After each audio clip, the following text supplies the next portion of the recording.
Previously on the Almighty Stream.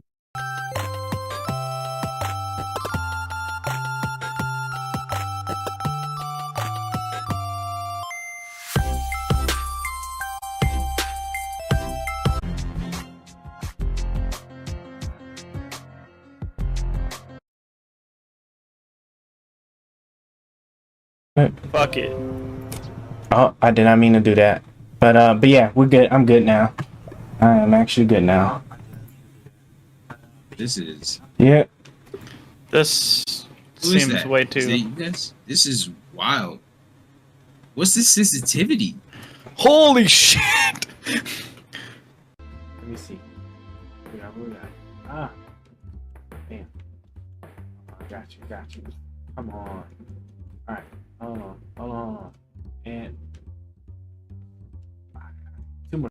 Let's see. Here's the new conspiracy I was on a few days ago. Oh, cool. Definitely do share. Really gets me upset is like when you have like evidence of something that can be like pretty pretty damning. It's like it always gets right there to the cusp of being like really believable, but then there's always just something about it that just falls short, right? I played Destiny.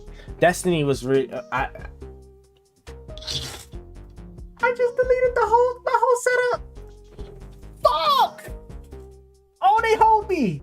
Who makes a button who puts a button to delete schematics next to your movement buttons? Fuck.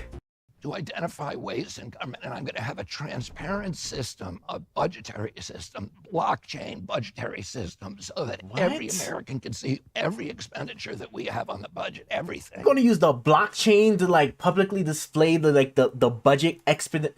Like what? Like what?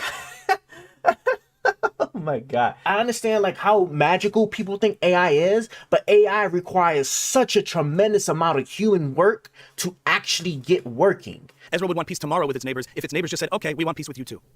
But they don't. So I would just interject here to say that I believe that Bibi Netanyahu has a different agenda. And I think what gives a lot of people pause, people that are agnostic on this issue, is when you say something that feels like a very easy moral question, like do you believe every Palestinian should be killed in an effort to get 250 hostages? How do you moderate and then like sit there and interject whenever you want? That's clearly just propping up one side of the argument. Like it's just, but then like how do you think the families of those people that are kidnapped are supposed to feel? Like that's like what? Like what do you think they're supposed to do? So like what? Like, oh, you know, look, I understand your mom, your husband, or your daughter was kidnapped. But if we was to sit there and try to get them back, right? Because they don't want to negotiate. They're not going to sit there and give us a means of getting them back without violence. If we was to sit there and try to go and get her by force, we would kill 3 people. And, to sit there and kill 3 people for just your daughter. I'm sorry, your daughter's hold. Your daughter's hold, right? That's is that the answer we give? Yeah, right. Everybody uses the metric system, but we use imperial, right? I'm correct on that, right? It's imperial that we use. Do Americans prefer the imperial system uses feet? Yeah, right? Because we just gotta do it. This is why we drive on the right side of the road, while everybody else drives on the wrong side of the road. Okay? Yeah, guys drive on the left. We drive on the right. Who you voting? Who am I voting for this year? As of right now, I'm leaning Biden. I'm definitely leading Biden right now. I could potentially change. I kind of doubt it. At this point, we'll see how these debates that's getting ready to come up. I think the very first one's happening next week. This is a pivotal moment between President Joe Biden and former President Donald Trump in their rematch for the nation's highest office. Each will make his case to the American people with just over 4 months until Election Day. Good evening, I'm Dana Bash, anchor of CNN's Inside Politics and co-anchor of State of the Union. I'm Jake Tapper, anchor of CNN's The Lead and co-anchor of State of the Union. Dana and I will co-moderate this evening. Our job is to facilitate a debate between the 2 candidates tonight. Before we introduce them, we want to share the rules of the debate with the audience at home. Former President Trump will be on the left side of the screen. President Biden will be appearing on the right. A coin toss determines their positions. Each candidate will have 2 minutes to answer a question and 1 minute each for responses and rebuttals. An additional minute for follow-up, clarification, or response is at the moderator's discretion. When it's time for a candidate to speak, his microphone will be turned on and his opponent's microphone will be turned off. Should a candidate interrupt when his microphone is muted, it will be difficult to understand for viewers at home. 2 minutes for closing statements. There is no studio audience tonight. Pre-written notes, props, or contact with campaign staff are not permitted during the debate. By accepting our invitation to debate, both candidates and their campaigns agreed to accept these rules. Now, please welcome the 46th President of the United States, Joe. Folks, how are you?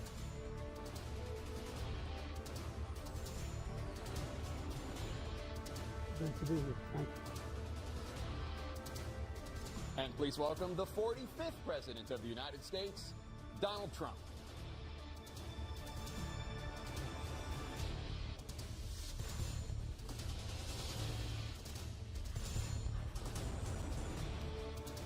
Gentlemen, thanks so much for being here. Let's begin the debate, and let's start with the issue that voters consistently say is their top concern the economy. President Biden, inflation has slowed, but prices remain high. Since you took office, the price of essentials has increased. For example, a basket of groceries that cost $100 then now costs more than $120. And typical home prices have jumped more than 30%. What do you say to voters who feel they are worse off under your presidency than they were under President Trump? We got to take a look at what I was left when I became president, what Mr. Trump left me. We had an economy that was in free fall. The pandemic was so badly handled. Many people were dying. All he said was, it's not that serious. Just inject a little bleach into your arm. You'll be all right. The economy collapsed. There were no jobs. Unemployment rate rose to 15%. It was terrible. And so what we had to do was try to put things back together again. And that's exactly what we began to do.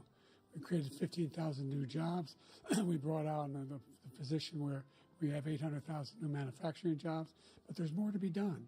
There's more to be done. Working class people are still in trouble. I come from Scranton, Pennsylvania. I come of household where the kitchen table, if the things weren't able to be met during the month, it was a problem. Price of eggs, the price of gas, the price of housing, the price of a whole range of things. That's why I'm working so hard to make sure I deal with those problems. And we're going to make sure that we reduce the price of housing. We're going to make sure we build 2 million new units. We're going to make sure we cap rents so corporate greed can't take over. The combination, what I was left with in corporate greed, is the reason why we're in this problem right now. In addition to that, we're in a situation where if you take a look at all that was done in his administration, he didn't do much at all. By the time he left, things were in chaos, literally chaos. And so we put things back together. We created, I said, those jobs. We make sure we had a situation where we brought down the price of prescription drugs, which is a major issue for many people, to $15 for a insulin shot as opposed to $400. No senior has to pay more than $200 for any drug, all the drugs they can include beginning next year. And the situation is and we're going to make that available to everybody, to all Americans. So we're working to bring down the price around the kitchen table, and that's what we're going to get done. Thank you. President Trump? We have the greatest economy in the history of our country. We have never done so well. Everybody was amazed by it. Other countries were copying us. We got hit with COVID, and when we did, we spent the money necessary so we wouldn't end up in a Great Depression, the likes of which we had in 1929. By the time we finished, so we did a great job. We got a lot of credit for the economy, a lot of credit for the military, and no wars, and so many other things. Everything was rocking good. But the thing we never got the credit for, and we should have, is getting us out of that COVID mess. He created mandates that was a disaster for our country. But other than that, we had given them back a country where the stock market actually was higher than pre-COVID, and nobody thought that was even possible. The only jobs he created are for illegal immigrants and bounce-back jobs, a bounce-back from the COVID. He has not done a good job. He's done a poor job, and inflation's killing our country. It is absolutely killing us. Thank you. President Biden? Well, look, the greatest economy in the world, he's the only one who thinks that, I think. I don't know anybody else who thinks he had the greatest economy in the world. And, you know, the fact of the matter is that we found ourselves in a situation where his economy, he rewarded the wealthy. He had the largest tax cut in American history, $2 trillion. He raised a deficit larger than any president has in any one term. He's the only president other than Herbert Hoover who's lost more jobs than he had when he began, since Herbert Hoover. The idea that he did something that was significant. And the military, you know, when he was president, they were still killing people in Afghanistan. He didn't do anything about that. When he was president, we were still found ourselves in a position where you had a notion that we were this safe country. The truth is, I'm the only president this century that doesn't have this decade, that doesn't have any troops dying anywhere in the world like he did. President Trump, I want to follow up if I can. Am I allowed to respond to him? Well, I'm going to ask you a follow-up. You can do whatever you want with the minute that we give you. I want to follow up. You want to impose a 10% tariff on all goods coming into the U.S. How will you ensure that that doesn't drive prices even higher? It's not going to drive them higher. It's just going to cost countries that have been ripping us off for years, like China and many others, in all fairness to China. It's going to just force them to pay us a lot of money, reduce our deficit tremendously, and give us a lot of power for other things. But he made a statement. The only thing he was right about is I gave you the largest tax cut in history. I also gave you the largest regulation cut in history. That's why we had all the jobs. And the jobs went down, and then they bounced back, and he's taking credit for bounce back jobs. You can't do that. He also said he inherited 9% inflation. No, he inherited almost no inflation, and it stayed that way for 14 months. And then it blew up under his leadership because they spent money like a bunch of people that didn't know what they were doing, and they don't know what they were doing. It was the worst, probably the worst administration in history. There's never been. And as far as Afghanistan is concerned, I was getting out of Afghanistan, but we were getting out with dignity, with strength, with power. He got out. It was the most embarrassing day in the history of our country's life. President Trump, over the last 8 years, under both of your administrations, the national debt soared to record highs. And according to a new nonpartisan analysis, President Trump, your administration approved $8.4 trillion in new debt, while so far, President Biden, you've approved $4.3 trillion in new debt. So, former President Trump, many of the tax cuts that you signed into law are set to expire next year. You want to extend them and go even further, you say. With the U.S. facing trillion-dollar deficits and record debt, why should top earners and corporations pay even less in taxes than they do now? Because the tax cuts spurred the greatest economy that we've ever seen just prior to COVID. And even after COVID, it was so strong that we were able to get through COVID much better than just about any other country. But we spurred, that tax spurred. Now, when we cut the taxes, as an example, the corporate tax was cut down to 21% from 39%, plus beyond that. We took in more revenue with much less tax, and companies were bringing back trillions of dollars back into our country. The country was going like never before, and we were ready to start paying down debt. We were ready to start using the liquid gold right under our feet, the oil and gas right under our feet. We were going to have something that nobody else has had. We got hit with COVID. We did a lot to fix it. I gave him an unbelievable situation with all of the therapeutics and all of the things that we came up with. We gave him something great. Remember, more people died under his administration, even though we had largely fixed it. More people died under his administration than our administration, and we were right in the middle of it, something which a lot of people don't like to talk about. But he had far more people dying in his administration. He did the mandate, which is a disaster, mandating it. The vaccine went out. He did a mandate on the vaccine, which is the thing that people most objected to about the vaccine. And he did a very poor job, just a very poor job. And I will tell you, not only poor there, but throughout the entire world, we're no longer respected as a country. They don't respect our leadership. They don't respect the United States anymore. We're like a third world nation between weaponization of his election, trying to go after his political opponent, all of the things he's done. We've become like a third world nation, and it's a shame. The damage he's done to our country. And I'd love to ask him, and will, why he allowed millions of people to come in here from prisons, jails, and mental institutions to come into our country and destroy our country. President Trump, we will get to immigration later in this block. President Biden, I want to give you an opportunity to respond to this question about the national debt. He had the largest national debt of any president in a 4-year period, number one. Number two, that $2 trillion tax cut benefited the very wealthy. What I'm going to do is fix the tax system. For example, we have 1,000 trillionaires in America. Billionaires in America. And what's happening?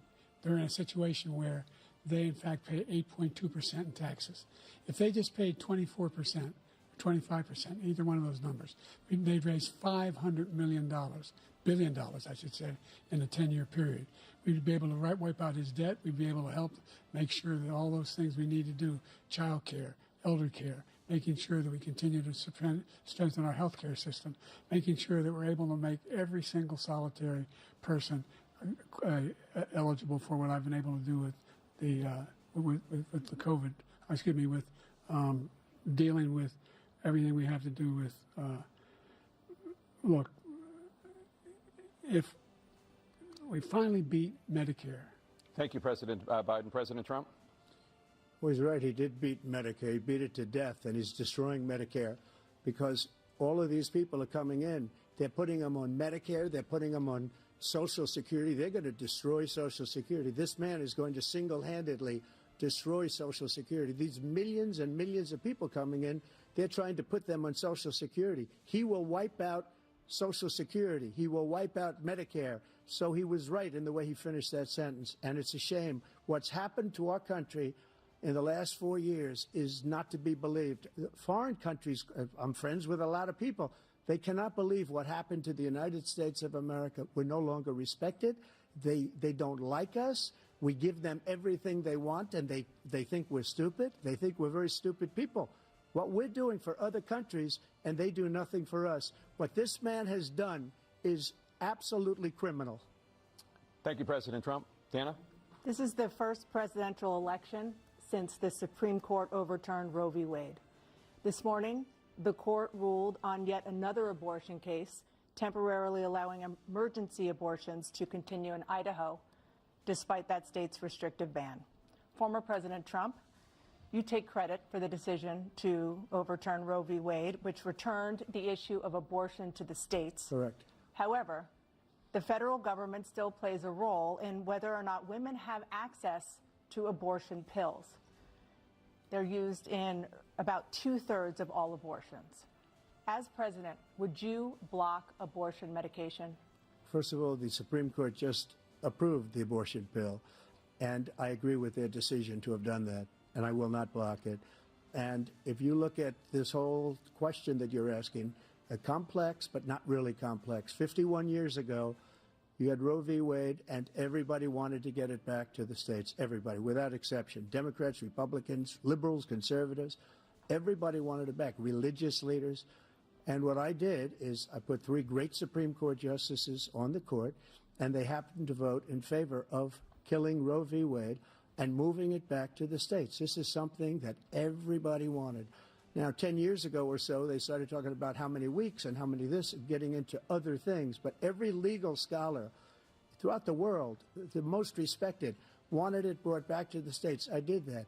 Now the states are working it out. If you look at Ohio, it was a decision that was an end result that was a little bit more liberal than you would have thought. Kansas, I would say the same thing. Texas is different. Florida is different. But they're all making their own decisions right now. And right now, the states control it. That's the vote of the people. Like Ronald Reagan, I believe in the exceptions. I am a person that believes. And frankly, I think it's important to believe in the exceptions. Some people, you have to follow your heart. Some people don't believe in that. But I believe in the exceptions for rape, incest, and the life of the mother. I think it's very important. Some people don't. Follow your heart. But you have to get elected also. And because that has to do with other things. You got to get elected. The problem they have is they're radical because they will take the life of a child in the 8th month, the 9th month, and even after birth. After birth, if you look at the former governor of Virginia, he was willing to do this. He said, we'll put the baby aside and we'll determine what we do with the baby, meaning we'll kill the baby. What happened is we brought it back to the states, and the country is now coming together on this issue. It's been a great thing. Thank you. President Biden? It's been a terrible thing, what you've done. The fact is that the vast majority of constitutional scholars supported Roe when it was decided, supported Roe. And that's this idea that they were all against it is just ridiculous. And this is the guy who says the state should be able to have it. We're in a state where in 6 weeks, you don't even know whether you're pregnant or not, but you cannot see a doctor and have him decide on what your circumstances are, whether you need help. The idea that states are able to do this is a little like saying we're going to turn civil rights back to the states. Let each state have a different rule. Look, there's so many young women who have been, including a young woman who just was murdered, and he went to the funeral. The idea that she was murdered by an immigrant coming in, they talk about that. But here's the deal: there's a lot of young women who are being raped by their in-laws, by their spouses, brothers and sisters, it's just ridiculous, and they can do nothing about it. And they try to arrest them when they cross state lines. Thank you. There have been many young women murdered by the same people he allows to come across our border. We have a border that's the most dangerous place anywhere in the world, considered the most dangerous place anywhere in the world. And he opened it up, and these killers are coming into our country, and they are raping and killing women. And it's a terrible thing. As far as the abortion is concerned, it is now back with the states. The states are voting. In many cases, it's frankly a very liberal decision. In many cases, it's the opposite. But they're voting, and it's bringing it back to the vote of the people, which is what everybody wanted. including the founders if they knew about this issue, which frankly they didn't. But they would have, everybody wanted brought back. Ronald Reagan wanted it brought back. He wasn't able to get it. Everybody wanted it brought back, and many presidents had tried to get it back. I was the one to do it. And again, this gives it the vote of the people, and that's where they wanted it. Every legal scholar wanted it that way. Staying on the topic of abortion, President Biden, 7 states, I'll let you do that. This is the same topic. 7 states have no legal restrictions on how far into a pregnancy a woman can obtain an abortion. Do you support any legal limits on how late a woman should be able to terminate a pregnancy? I supported Roe v. Wade, which had 3 trimesters. The first time is between the woman and the doctor. Second time is between the doctor and an extreme situation. The third time is between the doctor, between the woman and the state. The idea that the politicians, that the founders wanted the politicians to be the ones making decisions about women's health is ridiculous. That's the last. No politician should be making that decision.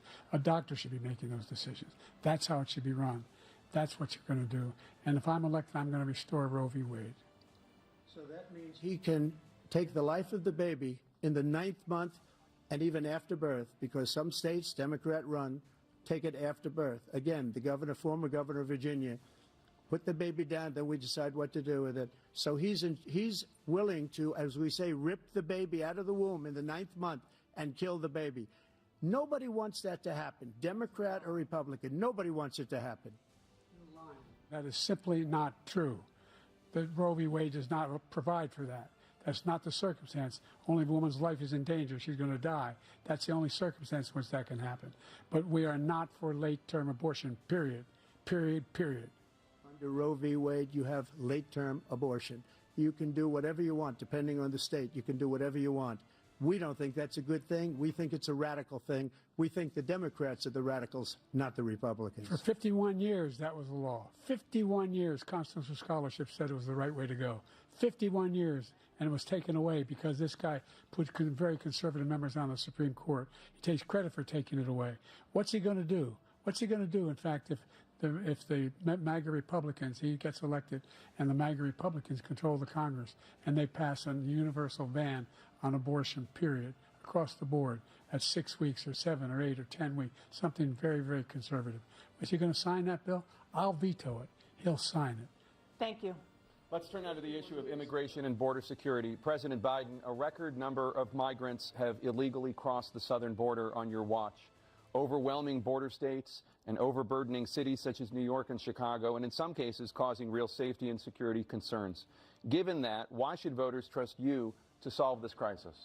Because we worked very hard to get a bipartisan agreement that not only changed all of that, it made sure that we are in a situation where you had no circumstance where they could come across the border with the number of border police there are now. We significantly increased the number of asylum officers. By the way, the Border Patrol endorsed my position. In addition to that, we found ourselves in a situation where when he was president, he was separating babies from their mothers, putting them in cages, making sure the families were separated. That's not the right way to go. What I've done since I've changed the law, what's happened? I've changed it in a way that now you're in a situation where there are 40% fewer people coming across the border illegally. That's better than when he left office. And I'm going to continue to move until we get the total ban on the total initiative relative to what we can do with more Border Patrol and more asylum officers. President Trump? I really don't know what he said at the end of that sentence. I don't think he knows what he said either. Look, we had the safest border in the history of our country. The border, all he had to do was leave it. All he had to do was leave it. He decided to open up our border, open up our country to people that are from prisons, people that are from mental institutions, insane asylum, terrorists. We have the largest number of terrorists coming into our country right now, all terrorists, all over the world, not just in South America, all over the world. They come from the Middle East, everywhere. All over the world, they're pouring in.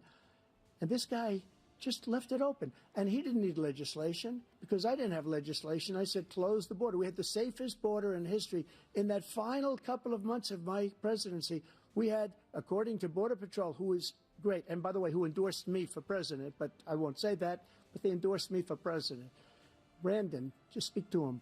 But look, we had the safest border in history. Now we have the worst border in history. There's never been anything like it. And people are dying all over the place, including the people that are coming up in Thank you, caravans. President Trump. President Biden?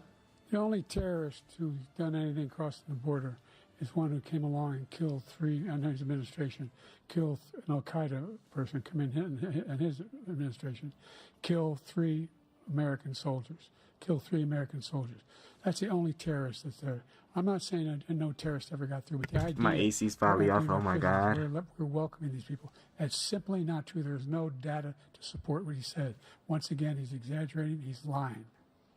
President Trump, staying on the topic of That immigration, repeat was you said that you would carry out, crazy. quote, the largest domestic no. deportation operation in American history, unquote. Does that mean that you will deport every undocumented immigrant in America, including those who have jobs, including those whose spouses are citizens, and including those who have lived here for decades? And if so, how will you do it? Just 1 second. He said we killed 3 people. The people we killed are al-Baghdadi and Soleimani, the 2 greatest terrorists, biggest terrorists anywhere in the world. And it had a huge impact on everything, not just border, on everything. He's the one that killed people with the bad water, including hundreds of thousands of people dying, and also killing our citizens when they come in. We are living right now in a rat's nest. They're killing our people in New York, in California, in every state in the union, because we don't have borders anymore. Every state is now a border. And because of his ridiculous, insane, and very stupid policies, people are coming in and they're killing our citizens at a level that we've never seen. We call it migrant crime. I call it Biden migrant crime. They're killing our citizens at a level that we've never seen before. And you're reading it like these 3 incredible young girls over the last few days. One of them, I just spoke to the mother, and they just had the funeral for this girl, 12 years old. This is horrible what's taken place. What's taken place in our country, we're literally an uncivilized country now. He doesn't want it to be. He just doesn't know. He opened the borders. Nobody's ever seen anything like. And we have to get a lot of these people out, and we have to get them out fast, because they're going to destroy our country. Just take a look at where they're living. They're living in luxury hotels in New York City and other places. Our veterans are on the street. They're dying because he doesn't care about our veterans. He doesn't care. He doesn't like the military at all, and he doesn't care about our veterans. Nobody been worse. I had the highest approval rating for veterans taking care of the VA. He has the worst. He's gotten rid of all the things that I approved, choice that I got through Congress, all of the different things I approved, they abandoned. We had by far the highest, and now it's down in less than half, because he's done all these great things that we did, and I think he did it just because I approved it, which is crazy. But he has killed so many people at our border by allowing all of these people to come in. And it's a very sad day in America. President Biden, you have the mic. Every single thing he said is a lie. Every single one. For example, veterans are a hell of a lot better off since I passed the PACT Act. 1 million of them now have insurance, and their families have it. Their families have it because what happened, whether it was Agent Orange or burn pits, they're all being covered now. And his group opposed that. We're also in a situation where we have great respect for veterans. My son spent a year in Iraq, living right next to one of those burn pits, came back with stage 4 glioblastoma. I was recently in France for D-Day, and I spoke all about those heroes that died. I went to the World War I cemetery he refused to go to. He was standing with his 4-star general, and he told me, he said, I don't want to go in there because they're a bunch of losers and suckers. My son was not a loser, was not a sucker. You're the sucker. You're the loser. President Trump? First of all, that was a made-up quote, suckers and losers. They made it up. It was in a third-rate magazine that's failing, like many of these magazines. He made that up. He put it in commercials. We've notified him. We had 19 people that said I didn't say it. And think of this. Who would say I'm at a cemetery or I'm talking about our veterans? Because nobody's taken better care. I'm so glad this came up, and he brought it up. There's nobody that's taken better care of our soldiers than I have. To think that I would, in front of generals and others, say suckers and losers. We have 19 people that said it was never said by me. It was made up by him, just like Russia was made up, just like the 51 intelligence agents are made up, just like the new thing with the 16 economists are talking. It's the same thing. 51 intelligence agents said that the laptop was Russia disinformation. It wasn't. That came from his son, Hunter. It wasn't Russia disinformation. He made up the suckers and losers, so he should apologize to me right now. Four-star general standing to your side who was on your staff who said you said it, period. That's number one. And number two, the idea that I have to apologize to you for anything along the line. We've done more for veterans than any president has in American history. And they now are in their family. The only sacred obligation we have as a country is to care for our veterans when they come home and their families and equip them when they go to war. That's what we're doing. That's what the VA is doing now. They're doing more for veterans than ever before in our history. All right, thank you so much. Let's move to the topic of foreign policy. I want to begin with Russia's war against Ukraine, which is now in its third year. Former President Trump, Russian President Vladimir Putin says he'll only end this war if Russia keeps the Ukrainian territory it has already claimed and Ukraine abandons its bid to join NATO. Are Putin's terms acceptable to you? First of all, our veterans and our soldiers can't stand this guy. They can't stand him. They think he's the worst commander-in-chief, if that's what you call him, that we've ever had. They can't stand him. So let's get that straight. And they like me more than just about any of them. And that's based on every single bit of information. As far as Russia and Ukraine, if we had a real president, the president that knew, that was respected by Putin, he would have never invaded Ukraine. A lot of people are dead right now, much more than people know. You know, they talk about numbers. You can double those numbers, maybe triple those numbers. He did nothing to stop it. In fact, I think he encouraged Russia from going in. I'll tell you what happened. He was so bad with Afghanistan. It was such a horrible embarrassment, most embarrassing moment in the history of our country, that when Putin watched that and he saw the incompetence, that he should have fired those generals, like I fired the one that you mentioned, and so he's got no love lost. But he should have fired those generals. No general got fired for the most embarrassing moment in the history of our country, Afghanistan, where we left billions of dollars of equipment behind. We lost 13 beautiful soldiers, and 38 soldiers were obliterated. And by the way, we left people behind, too. We left American citizens behind. When Putin saw that, he said, you know what? I think we're going to go in and maybe take this was his dream. I talked to him about it, his dream. The difference is he never would have invaded Ukraine. Never. Just like Israel would have never been invaded in a million years by Hamas. You know why? Because Iran was broke with me. I wouldn't let anybody do business with them. They ran out of money. They were broke. They had no money for Hamas. They had no money for anything. No money for terror. That's why you had no terror at all during my administration. This place, the whole world is blowing up under him. President Biden? I've never heard so much malarkey in my whole life. Look, the fact of the matter is that we're in a situation where, let's take the last point first. Iran attacked American troops, caused brain damage for a number of these troops, and he did nothing about it. Recently, not when he was president. They attacked. He said they're just having headaches. That's all it is. He didn't do a thing when the attack took place, number one. Number two, we got over 100,000 Americans and others out of Afghanistan during that airlift. Number three, we found ourselves in a situation where, if you take a look at what Trump did in Ukraine, this guy told Trump, do whatever you want, and do whatever you want. And that's exactly what Trump did to Putin, encourage him, do whatever you want. And he went in. And listen to what he said when he went in. He was going to take Kyiv in 5 days, remember? Because it's part of the old Soviet Union. That's what he wanted to reestablish, Kyiv. And he, in fact, didn't do it at all. He wasn't able to get it done. And they've lost thousands and thousands of troops, 500,000 troops. President Trump, I never come back said to you that. for 1 minute. I just want to go back to my original question, which is, are Putin's terms acceptable to you? Keeping the territory in Ukraine? No, they're not acceptable. But look, this is a war that never should have started. If we had a leader in this war, he led everybody along. He's given $200 billion now or more to Ukraine. He's given $200 billion. That's a lot of money. I don't think there's ever been anything like it. Every time that Zelensky comes to this country, he walks away with $60 billion. He's the greatest salesman ever. And I'm not knocking him. I'm not knocking anything. I'm only saying the money that we're spending on this war, and we shouldn't be spending, it should have never happened. I will have that war settled between Putin and Zelensky as president-elect, before I take office on January 20th, I'll have that war settled. People being killed so needlessly, so stupidly, and I will get it settled, and I'll get it settled fast before I take office. President Biden, you have a minute.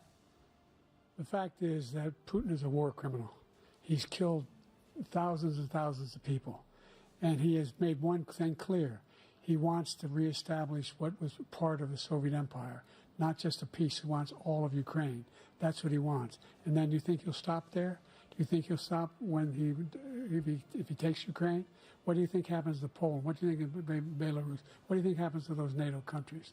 And so if you want a war, you ought to find out what he's going to do, because if in fact he does what he says and walks away, by the way, all that money we give Ukraine are from weapons we make here in the United States. We give them the weapons, not the money at this point. And our NATO allies have produced as much funding for Ukraine as we have. That's why we're strong. Thank you. Moving on to the Middle East. In October, Hamas attacked Israel, killing more than 1,000 people and taking hundreds of hostages. Among those held and thought to still be alive are 5 Americans. Israel's response has killed thousands of Palestinians and created a humanitarian crisis in Gaza. President Biden, you've put forward a proposal to resolve this conflict, but so far Hamas has not released the remaining hostages, and Israel is continuing its military offensive in Gaza. So what additional leverage will you use to get Hamas and Israel to end the war? You have 2 minutes. Number one, everyone from the United Nations Security Council straight through to the G7 to the Israelis and Netanyahu himself have endorsed the plan I put forward,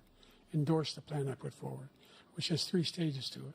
The first stage is trade the hostages for a ceasefire. Second phase is a ceasefire with additional conditions. The third phase is the end of the war.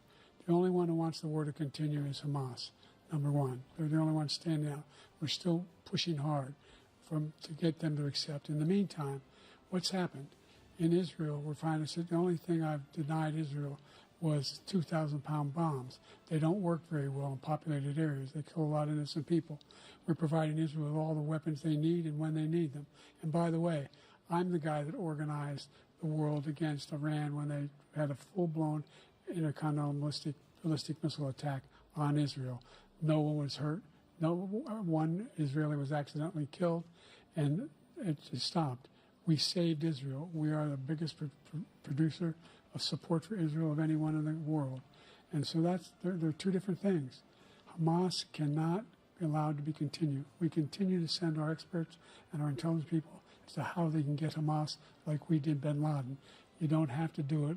And by the way, they've been greatly weakened, Hamas, greatly weakened, and they should be.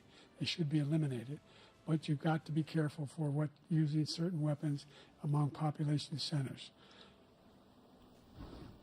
Just going back to Ukraine for 1 second. We have an ocean separating us. The European nations together have spent $100 billion, or maybe more than that, less than us.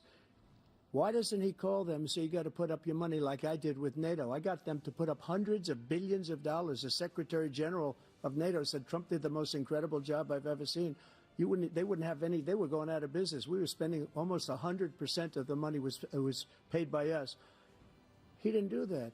He's getting all. You got to ask these people to put up the money. We're over $100 billion more spent, and it has a bigger impact on them because of location, because we have an ocean in between. You got to ask them. As far as Israel and Hamas, Israel's the one that wants to go. He said the only one that wants to keep going is Hamas. Actually, Israel is the one, and you should let him go and let him finish the job. He doesn't want to do it. He's become like a Palestinian, but they don't like him because he's a very bad Palestinian. He's a weak one. President Biden, you have a minute. I've never heard so much foolishness. This is a guy who wants to get out of NATO. Are you going to stay in NATO? He's going to pull out of NATO.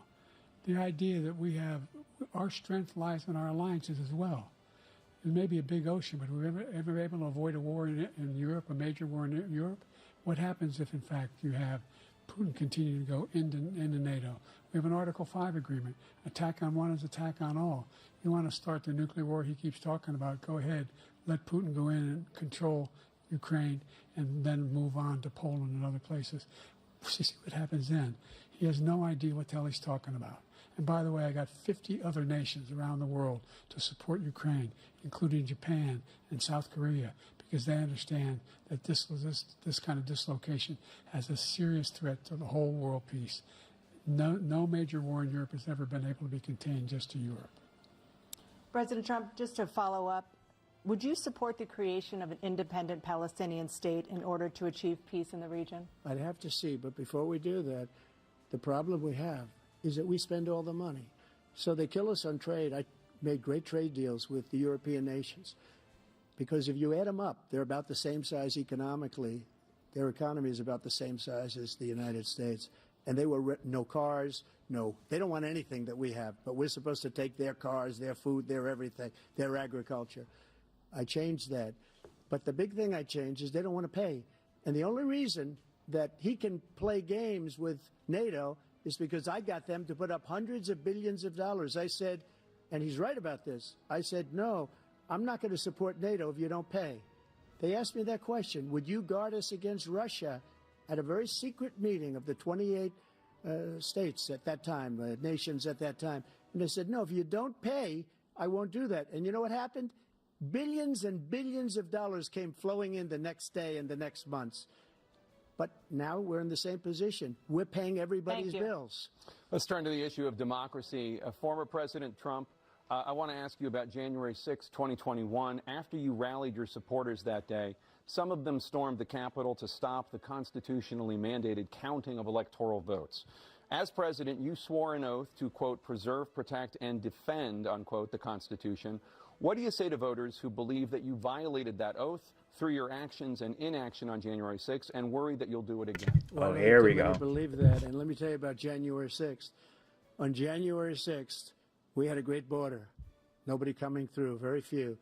On January 6th, we were energy independent. On January 6th, we had the lowest taxes ever. We had the lowest regulations ever. On January 6th, we were respected all over the world. All over the world, we were respected.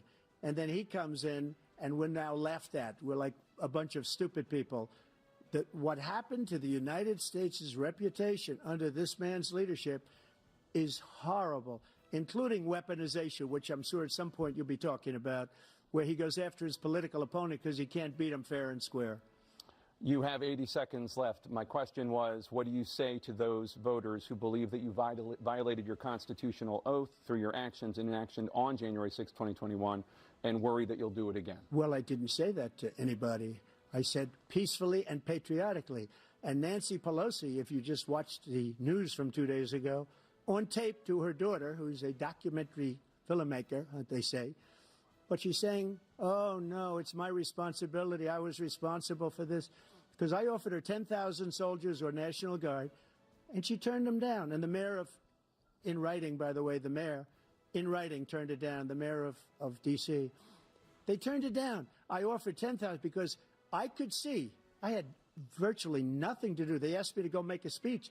I could see what was happening. Everybody was saying they're going to be there on January 6th. They're going to be there. And I said, you know what? There's a lot of people coming. You could feel it. You could feel it, too, and you could feel it.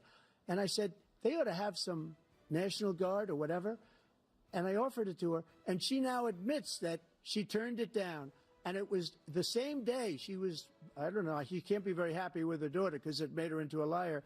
She said, I take full responsibility for January 6th. President Biden? Look, he encouraged those folks to go up on Capitol Hill, number one. I sat in the dining room off the Oval Office. He sat there for 3 hours watching, begging, being begged by his vice president and a number of his colleagues on the Republican side as well to do something, to call for a stop, to end it. Instead, they talked about these people being patriots and great patrons of America. In fact, he says he'll now forgive them for what they've done. They've been convicted. He says he wants to commute their sentences and say that no. But he went to every single court in the nation. I don't know how many cases, scores of cases, including the Supreme Court. And they said, no, this guy is responsible for doing what was done. He did do a damn thing. And these people should be in jail. And they should be the ones who are being held accountable. And he wants to let them all out. And now he says if he loses again, such a whiner that he is, that it could be a bloodbath. Thank you, President Biden. President Trump? What they've done to some people that are so innocent, you ought to be ashamed of yourself. What you have done, how you've destroyed the lives of so many people. When they ripped down Portland, when they ripped down many other cities, you go to Minnesota, Minneapolis, what they've done there with the fires all over the city. If I didn't bring in the National Guard, that city would have been destroyed. When you look at all of they took over big chunks of Seattle. I was all set to bring in the National Guard. They heard that. They saw them coming, and they left immediately. What he said about this whole subject is so off. Peacefully patriotic. One other thing. The Unselect Committee, which is basically two horrible Republicans that are all gone now, out of office, and Democrats, all Democrats, they destroyed and deleted all of the information they found because they found out we were right. We were right. And they deleted and destroyed all of the information. They should go to jail for that. If a Republican did that, they'd go to jail. Thank you, President Trump. President Biden, I want to give you a minute. The only person on this stage is a convicted felon is the man I'm looking at right now. And the fact of the matter is, what he's telling you is simply not true.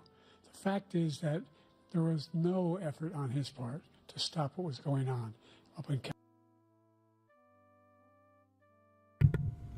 Uh-oh, looks like CNN. And all those people, every one of those who were convicted, turned over desks, turned them over statues. The idea that those people are patriots, come on. When I asked him the first two debates we had, first time around, I said, will you denounce the Proud Boys? He said, no, I'll tell them to stand by. The idea he's refusing, will you denounce these guys? Will you denounce the people we're talking about now? Will you denounce the people who attacked that Capitol? What are you going to do? I'm going to give you a minute, President Trump, for a follow-up question I have. After a jury convicted you of 34 felonies last month, you said if reelected, you would, quote, have every right to go after, unquote, your political opponents. You just talked about members of the Select Committee on January 6th going to jail. Your main political opponent is standing on stage with you tonight. Can you clarify exactly what it means about you feeling you have every right to go after your political opponents? Well, I said my retribution is going to be success. We're going to make this country successful again, because right now it's a failing nation. My retribution is going to be success. But when he talks about a convicted felon, his son is a convicted felon at a very high level. His son is convicted, going to be convicted probably numerous other times. Should have been convicted before, but his Justice Department let the statute of limitations lapse on the most important things. But he could be a convicted felon as soon as he gets out of office. Joe could be a convicted felon with all of the things that he's done. He's done horrible things. All of the death caused at the border, telling the Ukrainian people that we're going to want $1 billion or you change the prosecutor. Otherwise, you're not getting $1 billion. If I ever said that, that's quid pro quo. That we're not going to do anything. We're not going to give you $1 billion unless you change your prosecutor having to do with the son. This man is a criminal. This man, you're lucky. You're lucky. I did nothing wrong. We'd have a system that was rigged and disgusting. I did nothing wrong. Thank you, President Trump. President Biden, you have said, I'm coming right to you, sir. You want to respond? Go ahead. I'll give you a minute to respond. The idea that I did anything wrong relative to what you're talking about is outrageous. It's simply a lie, number one. Number two, the idea that you have a right to seek retribution against any American just because you're president is wrong. It's simply wrong. No president's ever spoken like that before. No president in our history has spoken like that before. Number three, the crimes that you are still charged with, and think of all the civil penalties you have. How many billions of dollars do you owe in civil penalties for molesting a woman in public, for doing a whole range of things, of having sex with a porn star on the night while your wife was pregnant? I mean, what are you talking about? You have the morals of an alley cat. Give your minute, sir. I didn't have sex Yo, with a porn baby, star. drop everything. Number two, that was a case that was started and moved. They moved a high-ranking official, a DOJ, into the Manhattan DA's office to start that case. That case is going to be appealed and won. We had a very terrible judge, a horrible judge, Democrat. The prosecutor were all high-ranking Democrats, appointed people, and both the civil and the criminal. He basically went after his political opponent because he thought it was going to damage me. But when the public found out about these cases, because they understand it better than he does, he has no idea what these cases are. But when they found out about these cases, you know what they did? My poll numbers went up, way up. You know that because you're reporting it. And we took in more money in the last 2 weeks than we've ever taken in the history of any campaign. I don't think any campaign has ever taken. Hundreds of millions of dollars came pouring in because the public knows it's a scam, and it's a guy that's after his political opponent because he can't win fair and square. Thank you, President Trump. President Biden, you have said, quote, Donald Trump and his MAGA Republicans are determined to destroy American democracy. Do you believe that the tens of millions of Americans who are likely to vote for President Trump will be voting against American democracy? The more they know about what he's done, yes. The more they know about what he's done. And there's a lot more coming. He's got a lot of cases down the road coming out. He's got a whole range of issues he has to face. I don't know what the juries will do, but I do know he has a real problem. And so the fact that, could you ever think you heard any president say that I'm going to seek retribution? Do you ever hear any president say that I thought Hitler had some good ideas? What got me involved to run in the first place after my son had died, I decided in Iraq, because of Iraq, I said I wasn't going to run again until I saw what happened in Charlottesville, Virginia. People coming out of the woods carrying swastikas, on torches, and singing the same anti-Semitic bile they sang when back in Germany. And the young woman got killed. I spoke to the mother, and they asked him. They said, "What do you think of those people? The ones who got killed, the one who tried to stop it, and the ones," he said, "I think they're fine people on both sides." What American president would ever say Nazis coming out of fields carrying torches, singing the same anti-Semitic bile, carrying swastikas were fine people? And this is a guy who says Hitler's done some good things. I'd like to know what they are. The good things Hitler's done, that's what he said. This guy has no sense of American democracy. President Trump. Jake, both of you know that story has been totally wiped out because when you see the sentence, it said 100% exoneration on that story. He just keeps it going. He says he ran because of Charlottesville. He didn't run because of Charlottesville. He ran because it was his last chance. He's not equipped to be president. You know it, and I know it. It's ridiculous. We have a debate. We're trying to justify his presidency. His presidency, he's without question the worst president, the worst presidency in the history of our country. We shouldn't be having a debate about it. There's nothing to debate. He made up the Charlottesville story, and you'll see it's debunked all over the place. Every reasonable anchor has debunked it. And just the other day it came out where it was fully debunked. It's a nonsense story. He knows that, and he didn't run because of Charlottesville. He used that as an excuse to run. President Biden. And debunked. It happened. All you have to do is listen to what was said at the time. And the idea that somehow that's the only reason I ran. I ran because I was worried a guy like this guy could get elected. If he thought they were good people coming out of that forest, carrying those woods, carrying those torches, then he didn't deserve to be president. Didn't deserve to be president at all. And the idea that he's talking about all this being fabricated, we saw with our own eyes. We saw what happened on January 6th. We saw the people breaking through the windows.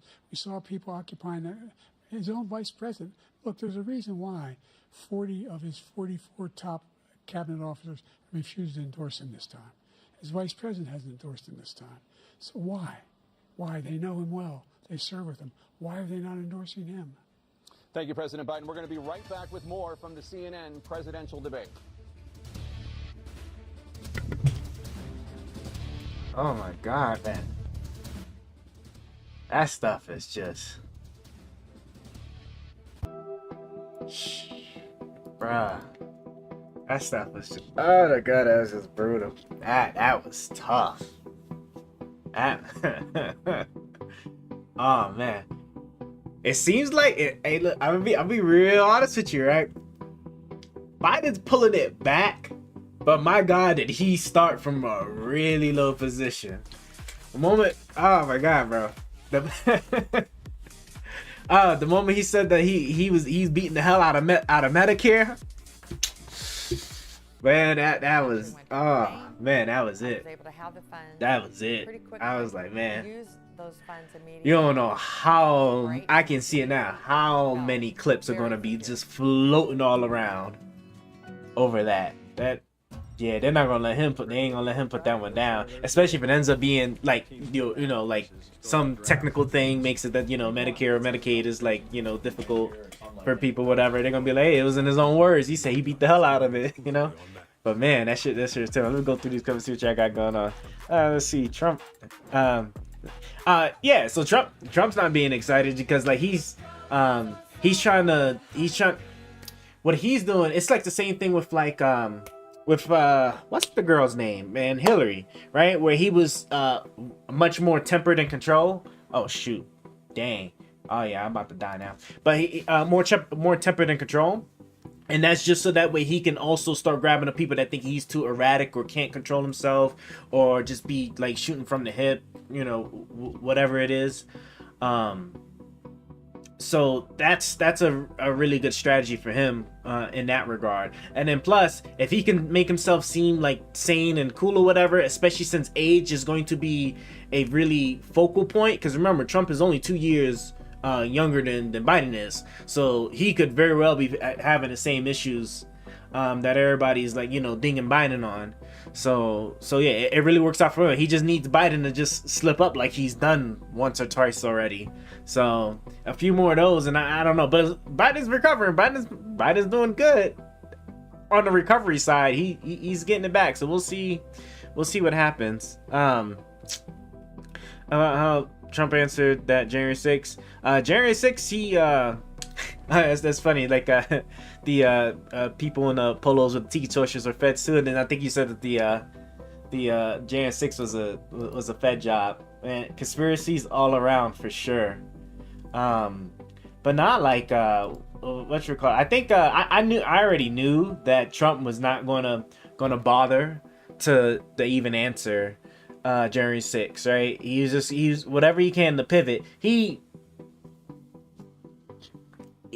did okay. He did okay. He spent a lot of the time talking about all around it than he did actually addressing it on like why it is, but he still did provide somewhat of an answer. I'm just trying to think, just because I think the overall strategy is to give. What I think they might generally be doing is they might be banking on like Trump trying to give as little as possible in this debate and just hoping that Biden just fumbles enough to where it's just like it doesn't matter, right?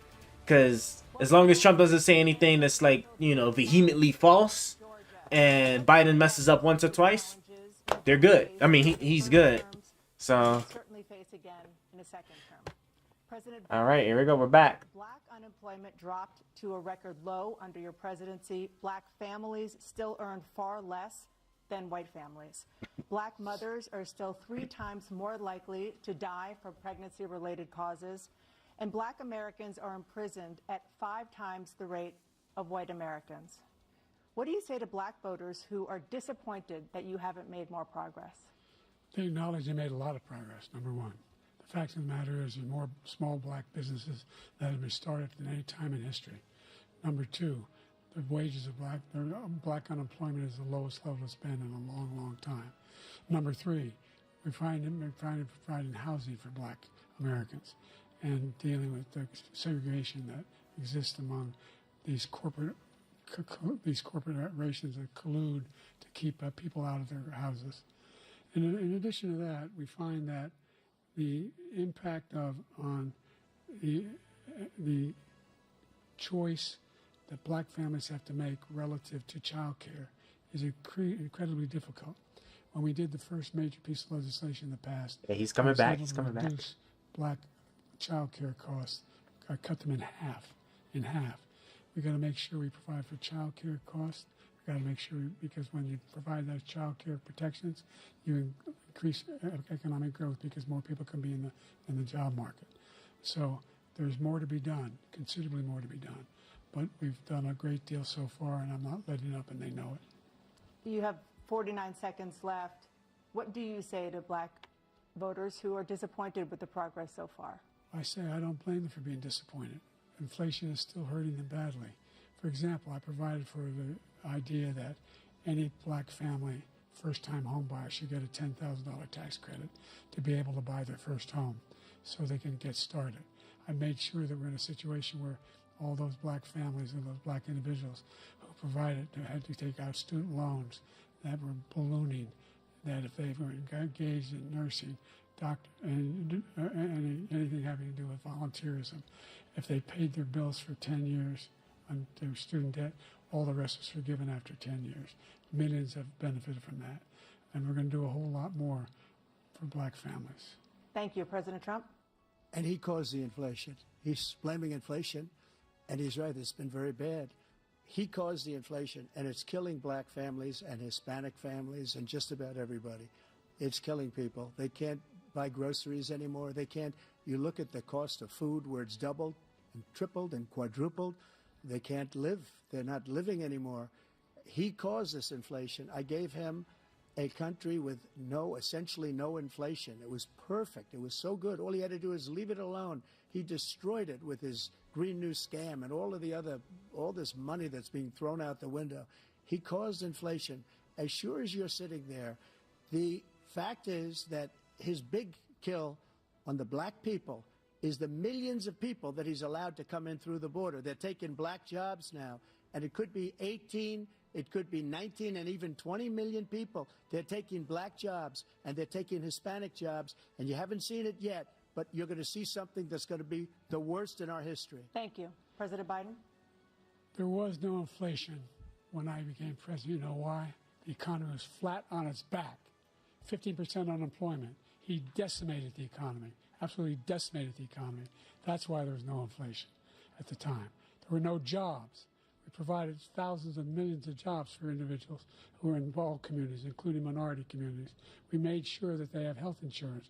We have covered, the ACA has increased. I made sure that they're $8,000 per person in a family to get written off for health care. But this guy wants to eliminate that. They've tried 50 times. He wants to get rid of the ACA again, and they're going to try again if they win. You find ourselves in a position where the idea that we're not doing any, we put more police on the street than any administration has. He wants to cut the cops. We're providing for equity and making sure people have a shot to make it.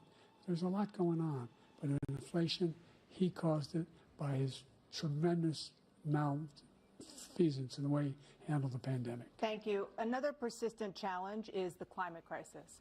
2023 was the hottest year in recorded history, and communities across the country are confronting the devastating effects of extreme heat, intensifying wildfires, stronger hurricanes, and rising sea levels. Former President Trump, you've vowed to end your opponent's climate initiatives, but will you take any action as president to slow the climate crisis? Well, let me just go back to what he said about the police, how close the police are to him. Almost every police group in the nation from every state is supporting Donald J. Trump. Almost every police group. And what he's done to the black population is horrible, including the fact that for 10 years he called them super predators. We can't, in the 1990s, we can't forget that. Super predators was his name, and he called it to them for 10, and they've taken great offense at it, and now they see it happening. But when they see what I did for criminal justice reform and for the historically black colleges and universities, where I funded them and got them all funded, and the opportunity zones with Tim, as you know, Tim Scott was incredible. He did a great job, great senator from South Carolina. He came to me with the idea, and it was a great idea. It's one of the most successful economic development acts ever in the country, opportunity zones.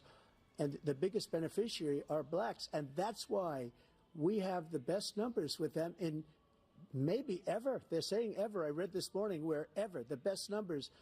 He's lost much of the black population because he's done a horrible job for black people. He's also done a horrible job for Hispanics. But wait till you see these millions of people pouring into our country, and they're going to take the jobs. And it's already started, and you haven't seen anything yet. It's a disaster. You've 38 seconds left. President Trump, will you take any action as president to slow the climate crisis? So I want absolutely immaculate clean water, and I want absolutely clean air, and we had it.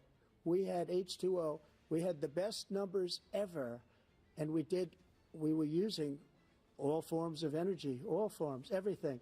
And yet, during my 4 years, I had the best environmental numbers ever. And my top environmental people gave me that statistic just before I walked on the stage, actually. I don't know where the hell he's been. The idea that anything he said is true. I've passed the most extensive climate change legislation in history. We find ourselves, and by the way, black colleges. I came up with $15 billion for HBCUs, historic black universities and colleges, because they don't have those. They don't have the kind of contributors that they have to build these laboratories and the like. Any black student is capable in college of doing what any white student can do. They just don't have the money, but now they'll be able to get those jobs in high tech. We're in a situation where the idea that he is claiming to have done something that had the cleanest water, he hadn't done a damn thing for the environment. He pulled out of the Paris Peace Accord, Climate Accord. I immediately joined it because if we reach 1.5 degrees Celsius at any one point, there's no way back. The only existential threat to humanity is climate change, and he didn't do a damn thing about it. He wants to undo all that I've done. The Paris Accord was going to cost us $1 trillion, and China nothing, and Russia nothing, and India nothing. It was a ripoff of the United States. And I ended it because I didn't want to waste that money because they treat us horribly. We were the only ones. It was costing us money. Nobody else was paying into it. And it was a disaster. But everything that he said just now, I'll give you an example. I heard him say before insulin. I'm the one that got the insulin down for the seniors. I took care of the seniors. What he's doing is destroying all of our medical programs because the migrants coming in, they want everybody. And look, I have the biggest heart on the stage. I guarantee you that. And I want to take care of people. But we're destroying our country. They're taking over our schools, our hospitals, and they're going to be taking over Social Security. He is destroying Social Security, Medicare, and Medicaid. The idea is that we, in fact, we were the only ones of consequence who were not members of the Paris Accord. How can we do anything if we're not able to, the United States can't get its pollution under control? One of the largest polluters in the world, number one. We're making significant progress. By 2035, we will have cut pollution in half. We have made significant progress, and we're continuing to make progress. We set up a climate corps where thousands of young people will learn how to deal with climate, just like the Peace Corps. And we're moving in directions that are going to significantly change the elements of cause of pollution. But the idea that he claims that he has the biggest heart up here and he's really concerned about pollution and about climate, I've not seen any indication of that.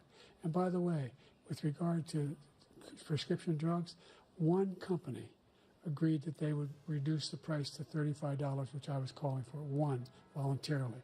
I made sure every company in the world, every pharmaceutical company, cannot have to pay. Thank you.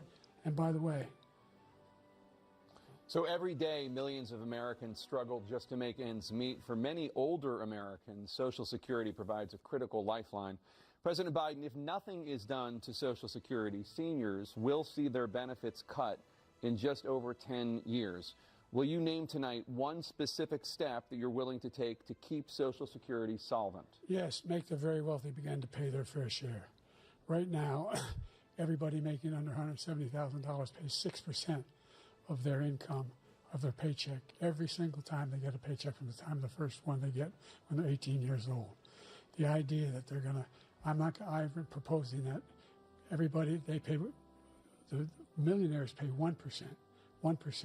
So no one I would not raise the cost of Social Security for anybody under $400,000. After that, I began to make the wealthy begin to pay their fair share by increasing from 1% beyond to be able to guarantee the program for life.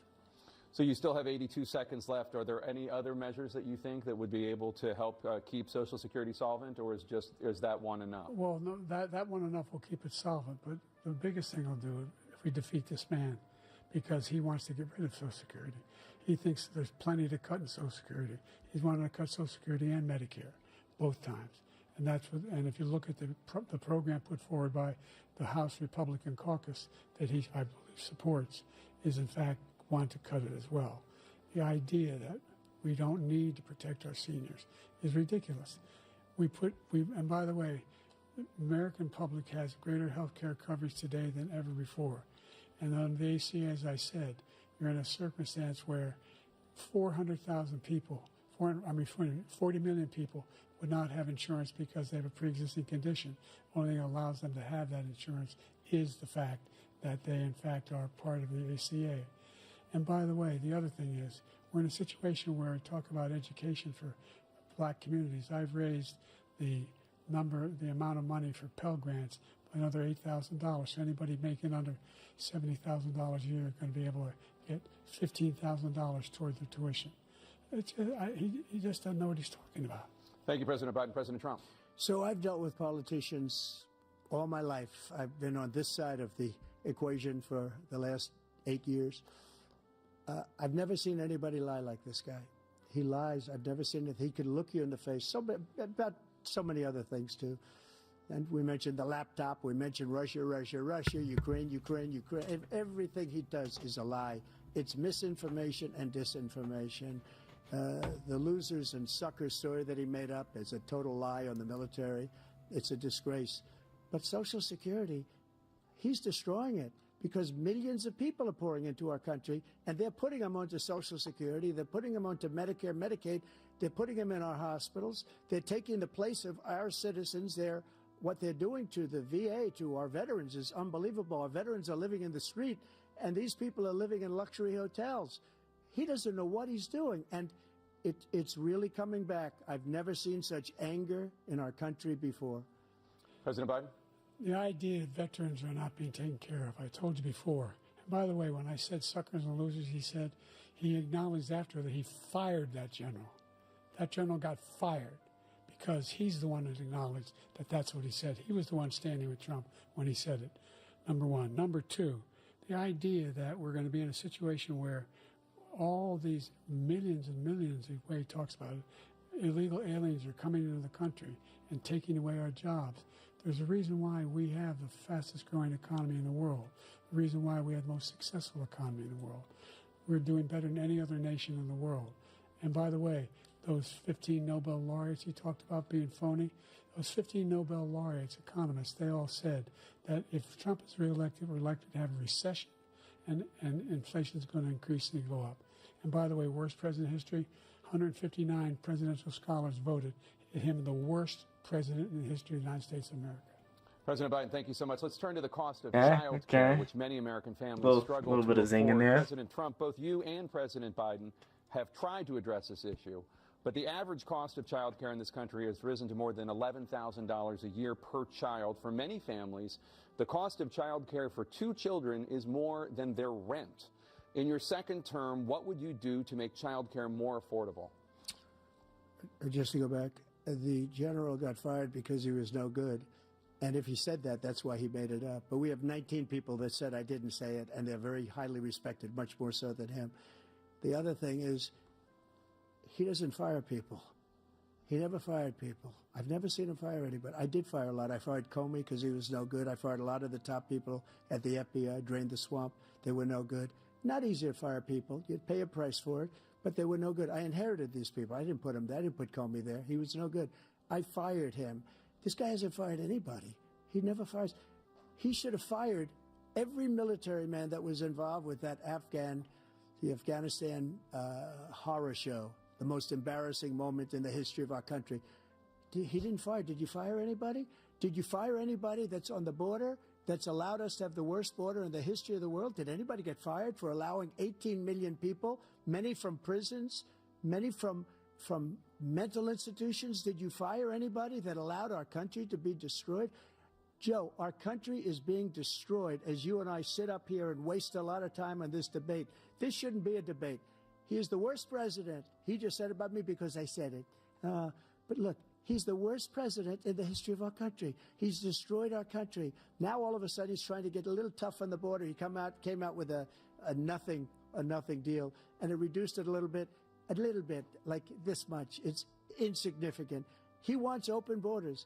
He wants our country to either be destroyed or he wants to pick up those people as voters. And I don't think we just can't let it happen. If he wins this election, our country doesn't have a chance, not even a chance, of coming out of this rut. We probably won't have a country left anymore. That's how bad it is. He is the worst in history by far. Thank you, President Trump. President Biden? We're the most admired country in the world. We're the United States of America. There's nothing beyond our capacity. We have the finest military in the history of the world, the finest in the history of the world. No one thinks we're weak. No one wants to screw around with us. Nobody. Number one. Number two, the idea that we're talking about worst presidents. I wasn't joking. Look it up or go online. 159 or 58, don't hold me the exact number, presidential historians, they've had meetings and they voted who's the worst president in American history. One through best to worst. They said he was the worst in all of American history.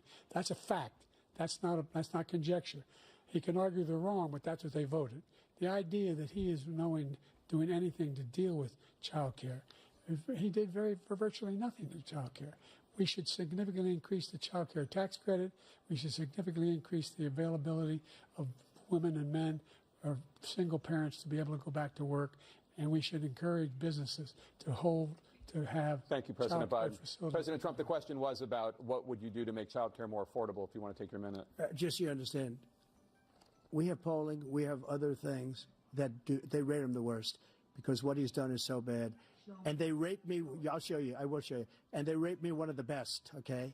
And if I'm given another 4 years, I will be the best. I think I'll be the best.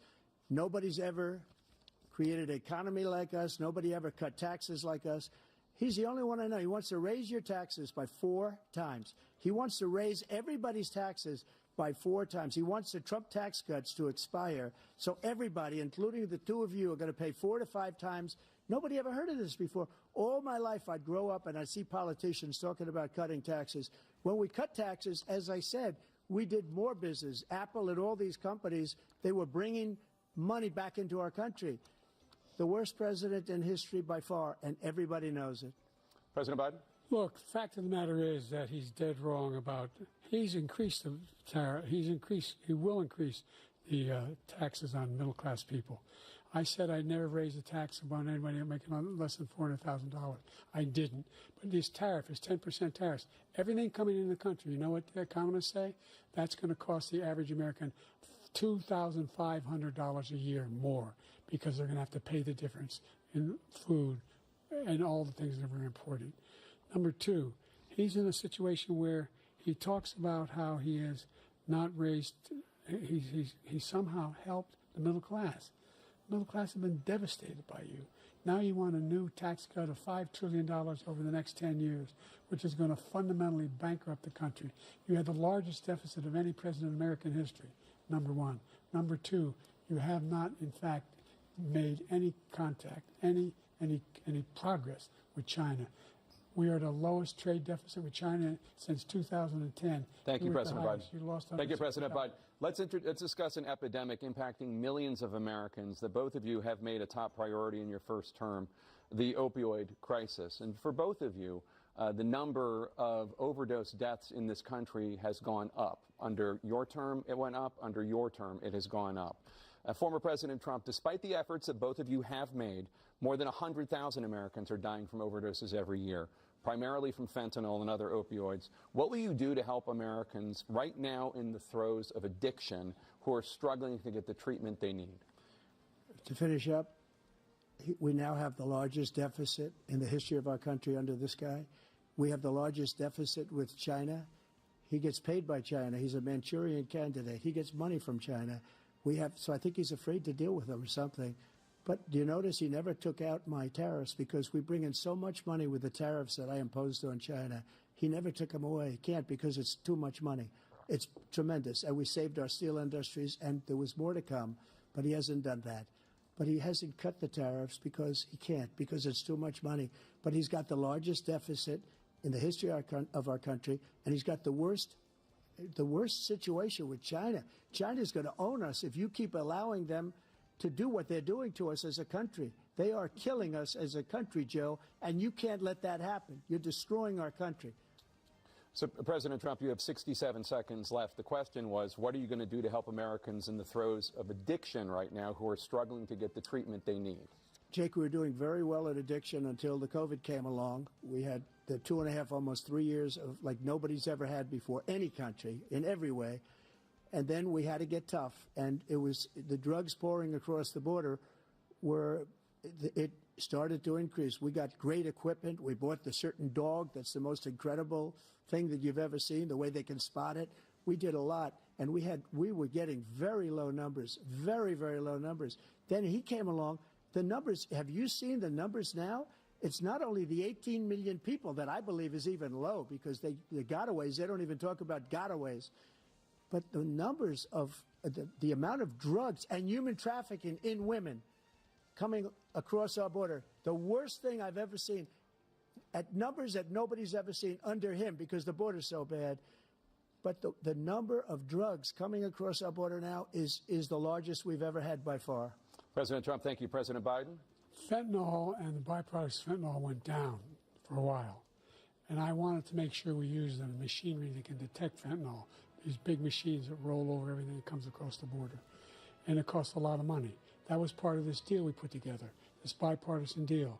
More fentanyl machines, more be able to detect drugs, more numbers of agents, more numbers of all the people at the border. And when we had that deal done, he called his Republican colleagues and said, don't do it. It's going to hurt me politically. No, he never argued it's not a good bill. It's a really good bill. We need those machines. We need those machines. And we're coming down very hard in every country in Asia in terms of precursors for fentanyl. And Mexico is working with us to make sure they don't have the technology to be able to put it together. That's what we have to do. We need those machines. Thank you, President Biden. President Trump, and again, the question is about Americans in the throes of addiction right now, struggling to get the treatment they need. Well, this does pertain to it. He ended Remain in Mexico. He ended catch and release. I made it catch and release in Mexico, not catch and release here. We had so many things that we had done, hard negotiations with Mexico, and I got it all for nothing.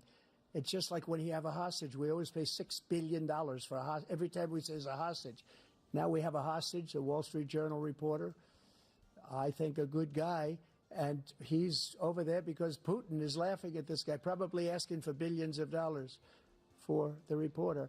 I will have him out very quickly as soon as I take office. Before I take office, I said by literally as soon as I win the election, I will have that reporter out. He should have had him out a long time ago.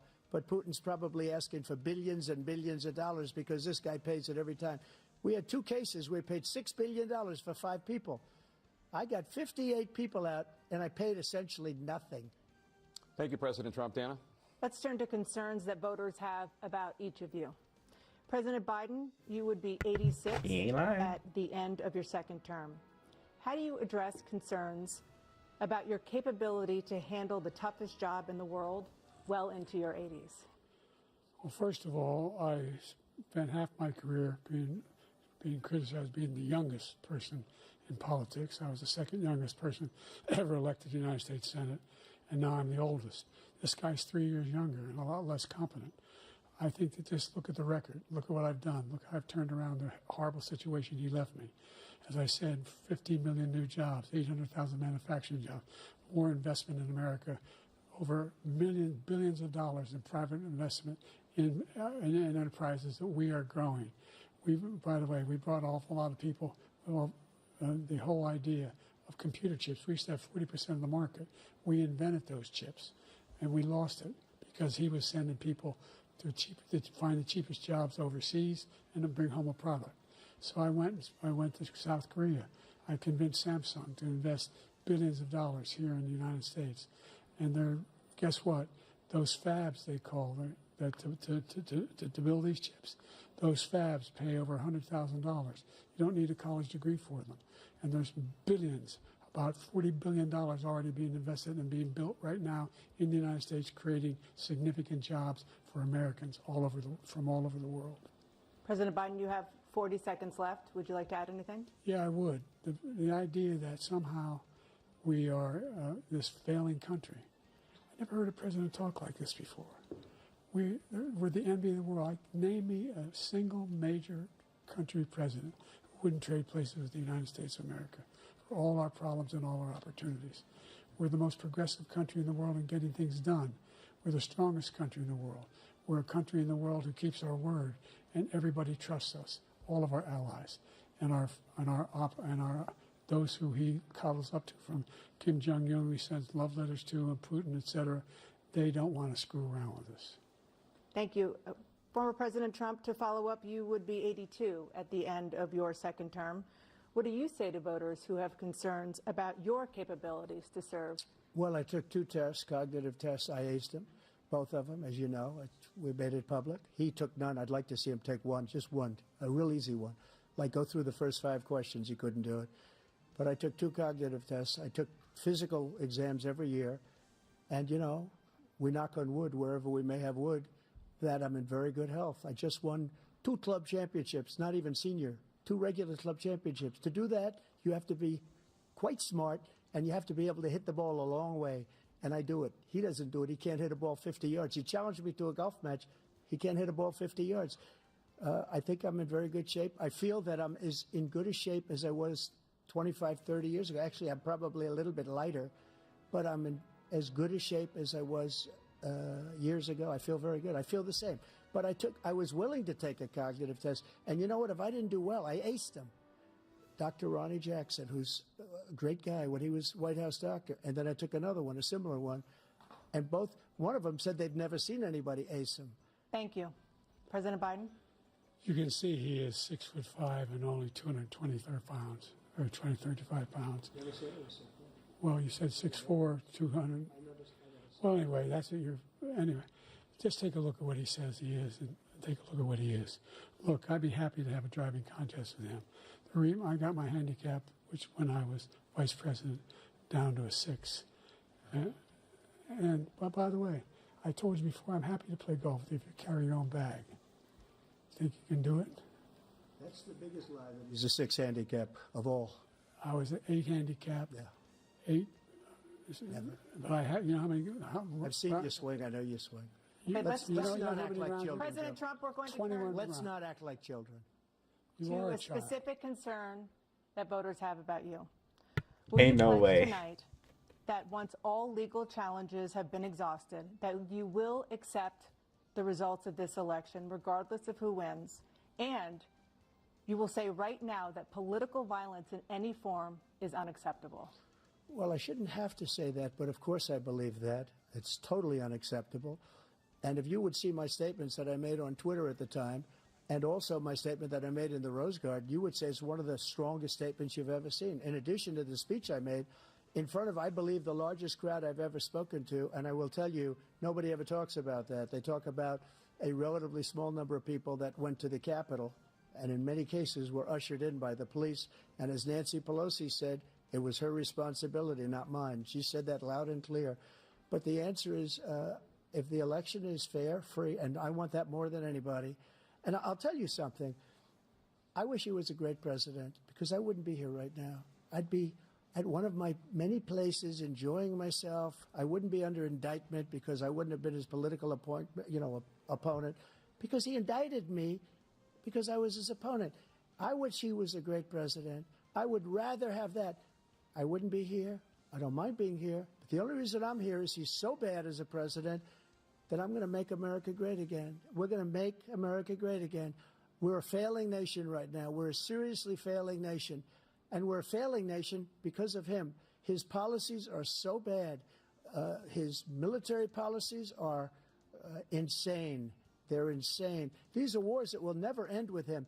He will drive us into World War III, and we're closer to World War III than anybody can imagine. We are very, very close to World War III, and he's driving us there. And Kim Jong-un and President Xi of China, Kim Jong-un of North Korea, all of these, Putin, they don't respect him. They don't fear him. They have nothing going with this gentleman, and he's going to drive us into World War III. You want a World War III, let him follow and win, and let Putin say, do what you want, NATO. Just do what you want. There's a thing called Article 5. An attack on one is attack on all, and required response. The idea, I can't think of a single major leader in the world who wouldn't trade places with the job I've done and what they've done. Because we are a powerful nation. We have wonderful people. It's because of the people, not me. It's because of the American people. They're capable of anything, and they step up when they're needed. And right now, we're needed. We're needed to protect the world because our own safety is at stake. And again, You want to have a war, just let Putin go ahead and take Kyiv, make sure they move on, see what happens in Poland, Hungary, and other places along that border. Then you have a war. President Trump, as I come back to you for a follow-up, the question was, will you accept the results of this election, regardless of who wins? Just to finish what he said, if I might, Russia, they took a lot of land from Bush. They took a lot of land from Obama and Biden. They took no land, nothing from Trump, nothing. He knew not to do it. He's not going to play games with me. He knew that. I got along with him very well, but he knew not to play games. He took nothing from me. But now he's going to take the whole thing from this man right here. That's a war that should have never started. It would have never started ever with me. And he's going to take Ukraine. And, you know, you asked me a question before, would you do this with? He's got us in such a bad position right now with Ukraine and Russia, because Ukraine's not winning that war. He said, I will never settle until such time. They're running out of people. They're running out of soldiers. They've lost so many people. It's so sad. They've lost so many people, and they've lost those gorgeous cities with the golden domes that are 1,000 years old, all because of him and stupid decisions. Russia would have never attacked if I were President president. Trump, the question was, will you accept the results of the election, regardless of who wins? Yes or no, please. If it's a fair and legal and good election, absolutely. I would have much rather accepted these, but the fraud and everything else was ridiculous. And if you want, we'll have a news conference on it in a week, or we'll have another one of these in a week. But I will absolutely, there's nothing I'd rather do. It would be much easier for me to do that than I'm running again. I wasn't really going to run until I saw the horrible job he did. He's destroying our country. I would be very happy to be someplace else, in a nice location someplace.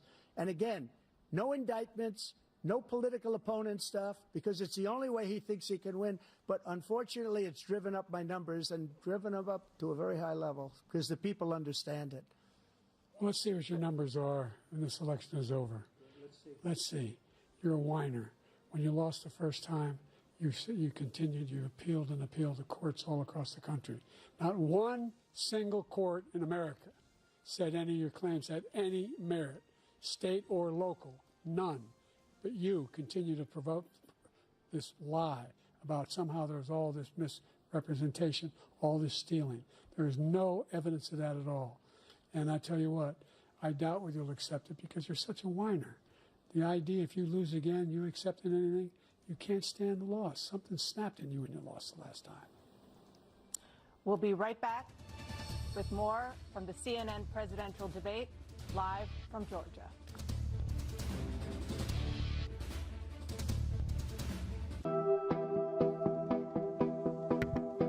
Oh my gosh, guys! I would honestly, I would be talking a little bit more, but like they're going about it like with very little room to really make comments. I don't want to say something while like they're talking.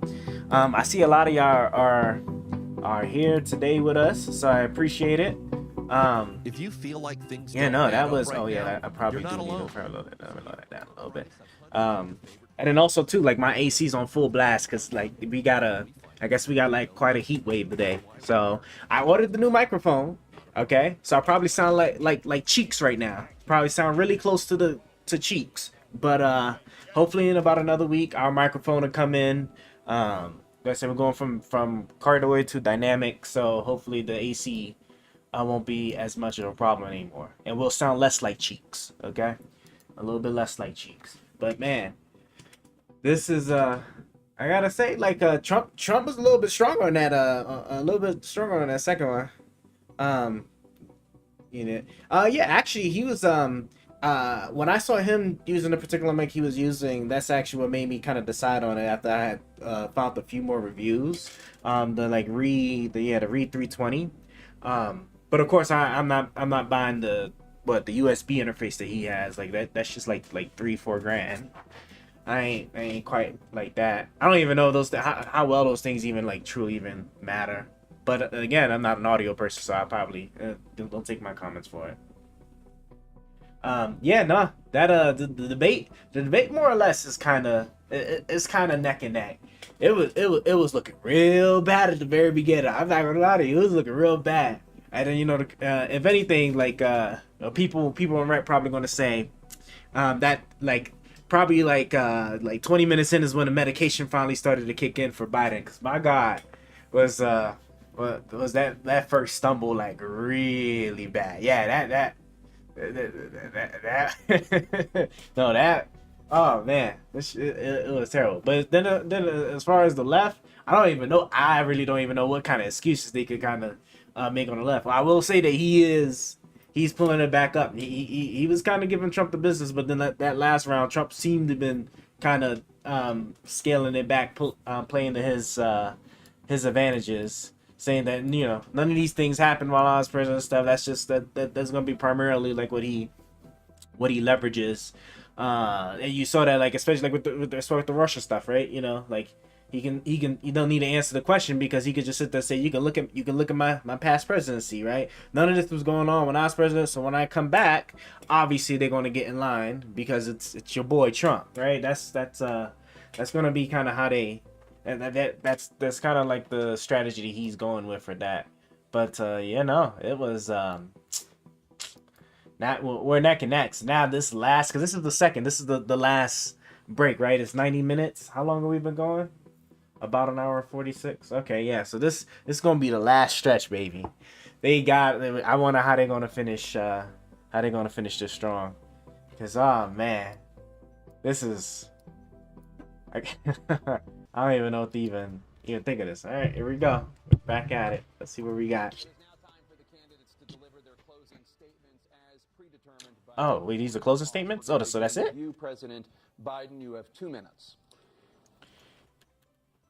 Oh, did I close it? There's no way. No. There's no way. Oh, it's over here. Oh, it just paused. Okay, well, look, guess closing statements. We'll full screen it. We've made significant progress from the debacle that was left by President Trump in his last term. We find ourselves in a situation where, number one, we have to make sure that we have a fair tax system.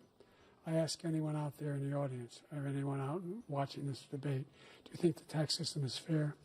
The fact is that I said nobody even making under $400,000 had a single penny increase in their taxes and will not. And if I'm reelected, that'll be the case again. But this guy has increased your taxes because of the deficit, number one. He's increased inflation because of the debacle he left after the way he handled the pandemic. And he finds himself in a position where he now wants to tax you more by putting a 10% tariff on everything that comes into the United States of America. What I did, for example, he wants to get rid of the ability of Medicare for us to be able to negotiate drug prices with the big pharma companies. Well, guess what? We got it down to $35 for insulin instead of $400. No more than $2,000 for every senior, no matter how much prescription they need. You know what that did? That reduced the federal debt by $160 billion over 10 years because the government doesn't have to pay the exorbitant prices.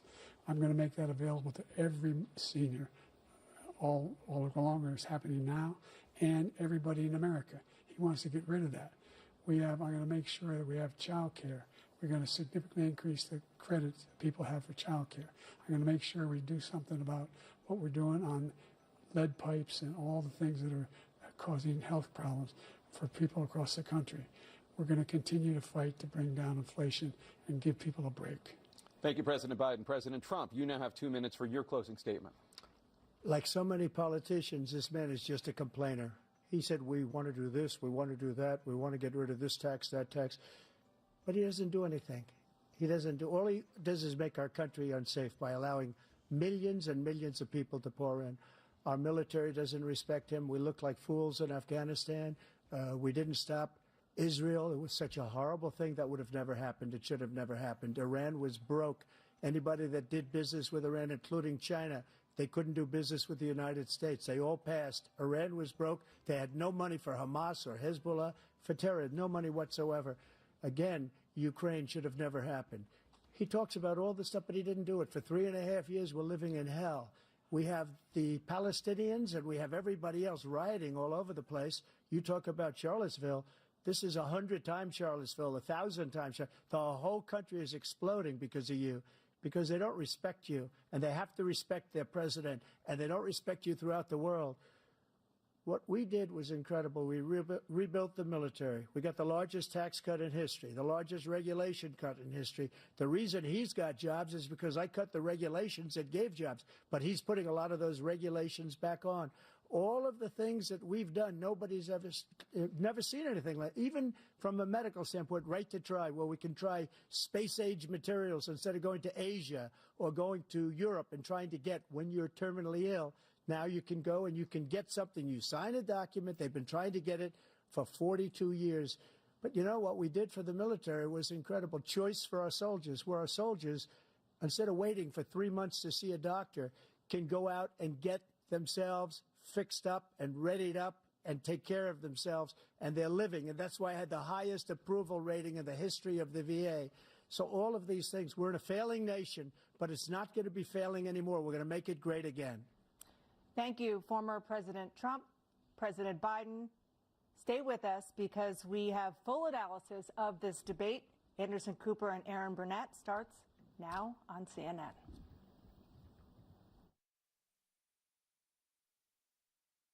Wait, they don't get to shake hands or anything? Wait, but what's going on now?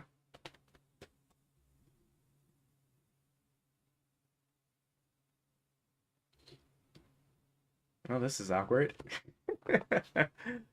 Okay, well, watch what CNN has to say, and then we'll see what happens. Making their way off the CNN debate stage. Looks like Jill Biden, the First Lady, has come out. Former President Trump walking off the stage.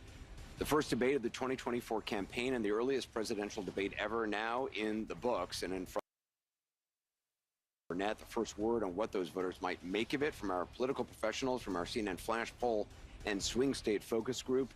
We'll be talking to surrogates, including Vice President Harris, getting fact checks from our Daniel Dale, and new reporting from inside both campaigns. With me here, CNN political commentator Scott Jennings, Kate Bedingfield, David Urban, Van Jones, Alyssa Farr Griffin, and Newsnight anchor Abby Phillip, and David Axelrod, and CNN chief national correspondent John King. John, let me start with you. Your thoughts? Anderson, this was a game-changing debate in the sense that right now, as we speak, there is a deep, a wide, and a very aggressive panic in the Democratic Party. It started minutes into the debate, and it continues right now. It involves party strategists, it involves elected officials, it involves fundraisers. And they're having conversations about the president's performance, which they think was dismal, which they think will hurt other people down the party in the ticket, and they're having conversations about what they should do about it. Some of those conversations include, should we go to the White House and ask the president to step aside? Other of the conversations are about, should prominent Democrats go public with that call?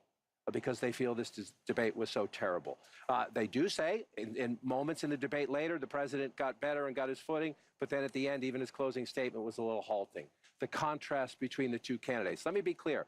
None of them, and a lot of Republicans, don't think Donald Trump had a great night. Donald Trump broke the fact-check machine more than I can count tonight. That will be on the record as we go forward. He refused to answer some very specific and direct questions about his conduct, about January 6th and what all. So that will be dealt with out there. And sometimes there's a parallel universe between the political elites and the American people. It'd be nice to see what the voters say. But I can tell you, it started minutes in. It started with the first couple of answers, and it has continued throughout the night from a, oh my God, oh my God, oh my God, to what do we do about this? And it involves very senior people in the Democratic Party, including elected officials, saying we have a problem. And just to co-sign what John is saying, I mean, the panic that I am hearing from Democrats is not like anything that I have heard in this campaign so far. And a lot of it has to do with, first of all, there was a deep frustration about Trump's lies. I mean, he lied a lot tonight. But the problem for Biden was that Trump was able to take sometimes incredible falsehoods and turn them into some kind of argument, whereas Biden's answers were, in a lot of cases, not coherent, deeply problematic, that he was not able to take pretty straightforward answers and answer them to the American public. And then also at some points bringing things up that teed up Trump attacks. So there's a real concern here tonight that there's been some real damage done that cannot be undone. Biden solidified the perception among voters, but especially among his base. They were hoping that tonight would be a game changer. They are now seeing a president who is in the White House, who they do not necessarily believe can do this for another 4 years. David Axelrod? Look, I can't argue with either of them about how Democratic leaders are reacting to this poll. We said at the beginning that each person had a fundamental goal. And for Biden, that goal was to appear energetic, engaged, and look like someone who is capable of serving for another 4 years for president. That was job number one. I actually think he scored a bunch of points. I think if you just judge this on sort of policy stuff, he did score a bunch of points on issues like abortion, for example, on some of the economic issues. But there is a feeling, I think there was a sense of shock, actually, at how he came out at the beginning of this debate, how his voice sounded. He seemed a little disoriented. He did get stronger as the debate went on, but by that time, I think the panic had set in, and I think you're going to hear discussions that I don't know will lead to anything, but there are going to be discussion about whether he should continue. And I think part of it is Donald Trump did not meet his mission either. He could not resist the temptation to be nasty, to prevaricate about a whole bunch of things, about his own record, about Biden's record, and to seem petty and small at times. So what you saw was a candidate who's deeply vulnerable and a president who may not be able to take advantage of it. Listen, if anybody in America thinks that was even close to being an okay debate by Joe Biden, I'm living in a parallel universe. That was an unmitigated disaster for President Biden from the second he walked out to the closing statement. The biggest issue for Democrats is abortion, and he couldn't give an answer. He gave an answer he couldn't even give a coherent answer on the biggest issue for Democrats tonight. I've heard from leading Democrats across the United States, elected governors, congressmen, who are texting me and saying, I'm worried I'm going to lose if Joe Biden's at the top of the ticket. Bob Casey, I promise you tonight, in the state of Pennsylvania, is thrown up in his mouth because he knows that if he's got to stand next to Joe Biden, he's going down in Pennsylvania. If he's on the ticket, I don't know how it's going to work. Yeah, look, it was a really disappointing debate performance from Joe Biden. I don't think there's any other way to slice it. His biggest issue that he had to prove to the American people was that he had the energy, he had the stamina, and he didn't do that. And so I think that is of concern, and I think for a lot of Democrats, that's very disappointing. I will say Donald Trump also had some really rough moments in this debate, and talking to the Biden campaign, they say their dials started really moving away from Trump as he was increasing his personal attacks on Biden. So I think there was a lot about his kind of character and the kind of personal nastiness that he was putting on display, that doesn't help him with the swing voters that he needs. And I also think you saw him continue to get sort of more and more animated across the course of the debate and, give some really problematic answers about January 6th, some really problematic answers about Putin. So, Donald Trump did not get off scot-free tonight by any stretch. But look, there is no two ways about it. That was not a good debate for Joe Biden. Ben? That was painful. I love Joe Biden. I work for Joe Biden. He didn't do well at all. He did not do well at all. And he looked, I'll give you the analysis, you kind of have the old man versus the con man. I can walk you through how I'm supposed to see it and say it, but I just want to speak from my heart. I love that guy. That's a good man. He loves his country. He's doing the best that he can. But he had a test to meet tonight to restore confidence of the country and of the base, and he failed to do that. And I think there's a lot of people who are going to want to see him consider taking a different course now. We're still far from our convention, and there is time for this party to figure out a different way forward if he will allow us to do that. But that was not what we needed from Joe Biden, and it's personally painful for a lot of people. It's not just panic, it's pain for what we saw tonight. And if I may just add to that, I think Joe Biden lost it in the first 3 minutes. I think a lot of voters probably tuned out, and millions of people are having conversations with their families, with their friends, of if the president is up to the task and if he should step aside. And I'm someone who believes the former president is a threat to democracy. I think he is a threat to the America as we know it. He wants to fundamentally change our institutions. He has laid out what his plan is. I am not confident that that is the man to take him on. You cannot tell me democracy is on the line and then give that performance tonight. If, based on that, in 18 weeks, Donald Trump will be the president-elect. The people doing focus groups tonight, and we'll see if our dial group with Laura Coates confirms this, say that Biden actually scores pretty well on the issues when he's talking about the substance. And Trump's numbers went down both because he was ducking questions, he was lying about some things, and he was refusing to answer. And some of it was the tone. They don't like him. So when you see that, when you see sort of the statistics, you're going to look at like, oh, that's a mixed bag. But to Vance's point about the president's performance, that's what caused the panic. So the question is, and my question actually is, what happens? Because it's a great political strength of Joe Biden is his resilience and his stubbornness. It's also sometimes a blind spot because he is so stubborn. It's going to be very hard to someone, and I don't know who it is, who could go to Joe Biden and say, you need to do this, number one. And the question is, again, like, I'm just telling you, to Abby's point, I've been doing this for 30-something years, going on 40 years, and I have never, ever had what happened on this thing tonight happen in the middle of a debate. It started early, and it continued. And to Van's point, Van made a very important point. These are people who love Joe Biden, who credit Joe Biden for kicking Donald Trump out of the White House. They're Democrats. The Democratic Party is a very diverse party. It fights about a lot of things. It has generational issues. It's had regional issues and everything else. The thing that unites the Democratic Party is trying to keep Donald Trump from getting back into the White House. They love Joe Biden for kicking him out. They don't want him back. They came into this debate nervous that Biden was in a weak position. They leave this debate panicked. John, if you love the guy, how could you put him out there? That's hard. If you love him, if you love Joe Biden, if that was my father, you don't put a guy in that situation. It's a great point. These guys know this better. These guys know this better because they talk to them. There's this legacy in the Democratic Party. You don't challenge the incumbent because when it's happened in the past, they haven't beaten the incumbent, and then the incumbent has lost the general election. It was actually Donald Trump that helped make Joe Biden the nominee because there was a feeling that if there were a primary, that would weaken, that Biden would probably win, but it would weaken him in a general election. And so there were people who could have run and didn't run because the history of that is bad. The point is now he is the nominee of the Democratic Party. This isn't the 60s, okay? Voters choose the nominee.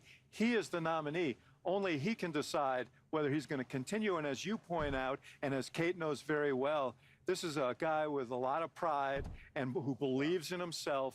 And the idea that he's going to say, you know what, I had a bad debate, I think I'm going to walk away from this, I find it hard to believe. It was also, and I'll let you, I know Scott, you've been trying to jump in, but it was also, it was an atypically bad performance, okay? And it was also one night. So yes, was it an important night? Yes, but it was one night in the course of a campaign. So I think let's see how voters react to it. Let's see how voters react to it. The problem with the one night is that it's a one night that helped confirm people's fears. It's the one night that everybody was watching. That was essentially, Trump said, you ought to take a test. That was his test.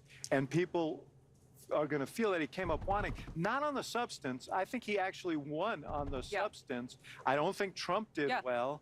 I think my prediction is going to be that I don't think the Democratic Party is going to move quite on him yet, but he's going to get one more chance.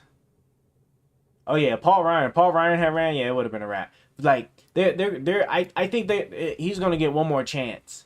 And after that, like if he stumbles quite like that bad again or something even worse, then I generally do believe like they are going to really pressure this man to give it up. Man, I don't know.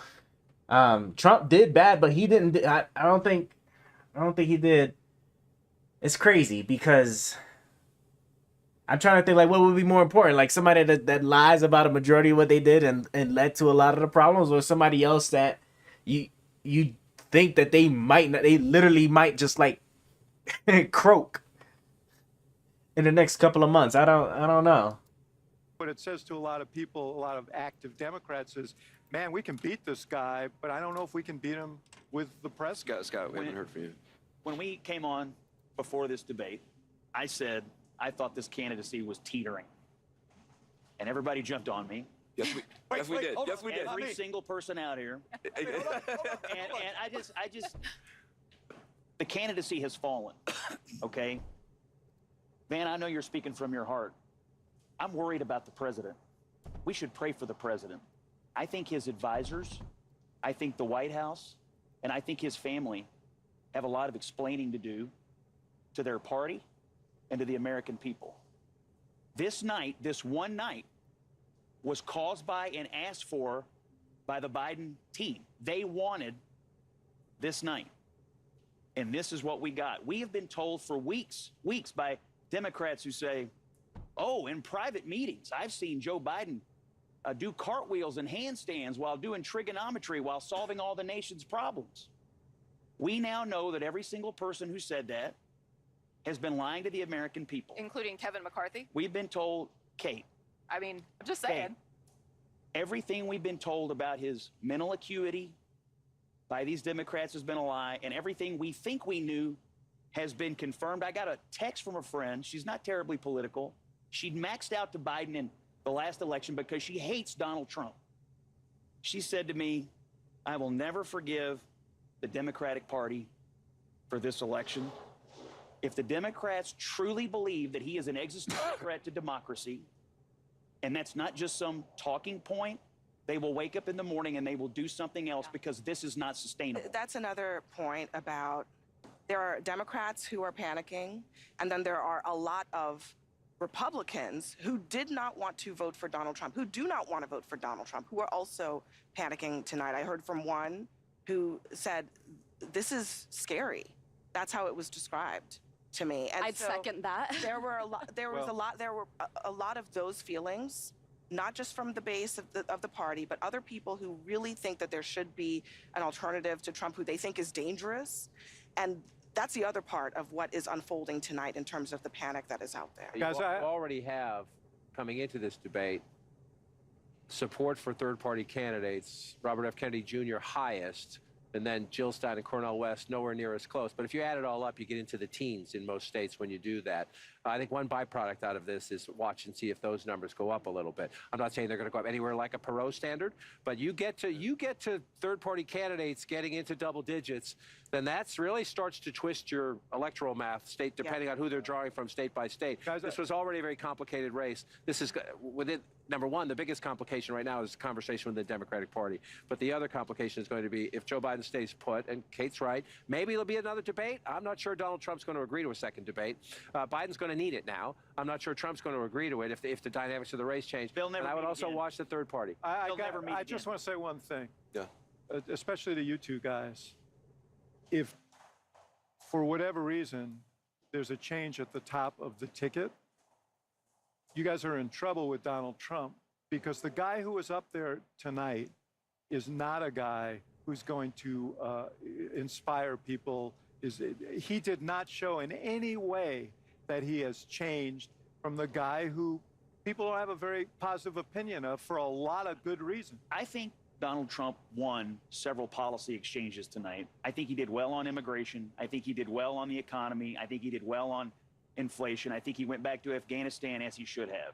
The thing he did not do was, after he realized that he had Biden beaten on policy what he lied about? and on image, There's a lot of that he he lied should have about. turned the page and sounded an optimistic note about what we can become as a people and as a country. He did not do that. He continued to pummel Joe Biden all night. I understand what you're saying, but at the end of the night, very few things about the policy exchanges is going to be remembered. People are going to remember Joe Biden shuffling. They're going to remember him shuffling out. They're going to remember him staring blankly into the camera. They're going to remember him looking down, losing his train of thought.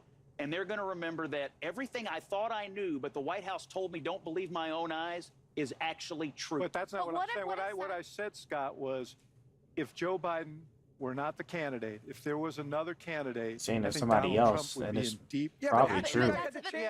Trump would If I probably may, lose without a question. That is such a sad state of affairs. Something I was consistently hearing is, what a bad debate in the sense that Donald Trump lied throughout. He misrepresented. He tried to turn away from key points that he should have given answers on and kept deflecting. With any normal, generic Democrat next to him, I don't think he would have won the night. But you put somebody who was suffering from the moment that they got out, it was hard to watch. I had to occasionally look away because it was so uncomfortable.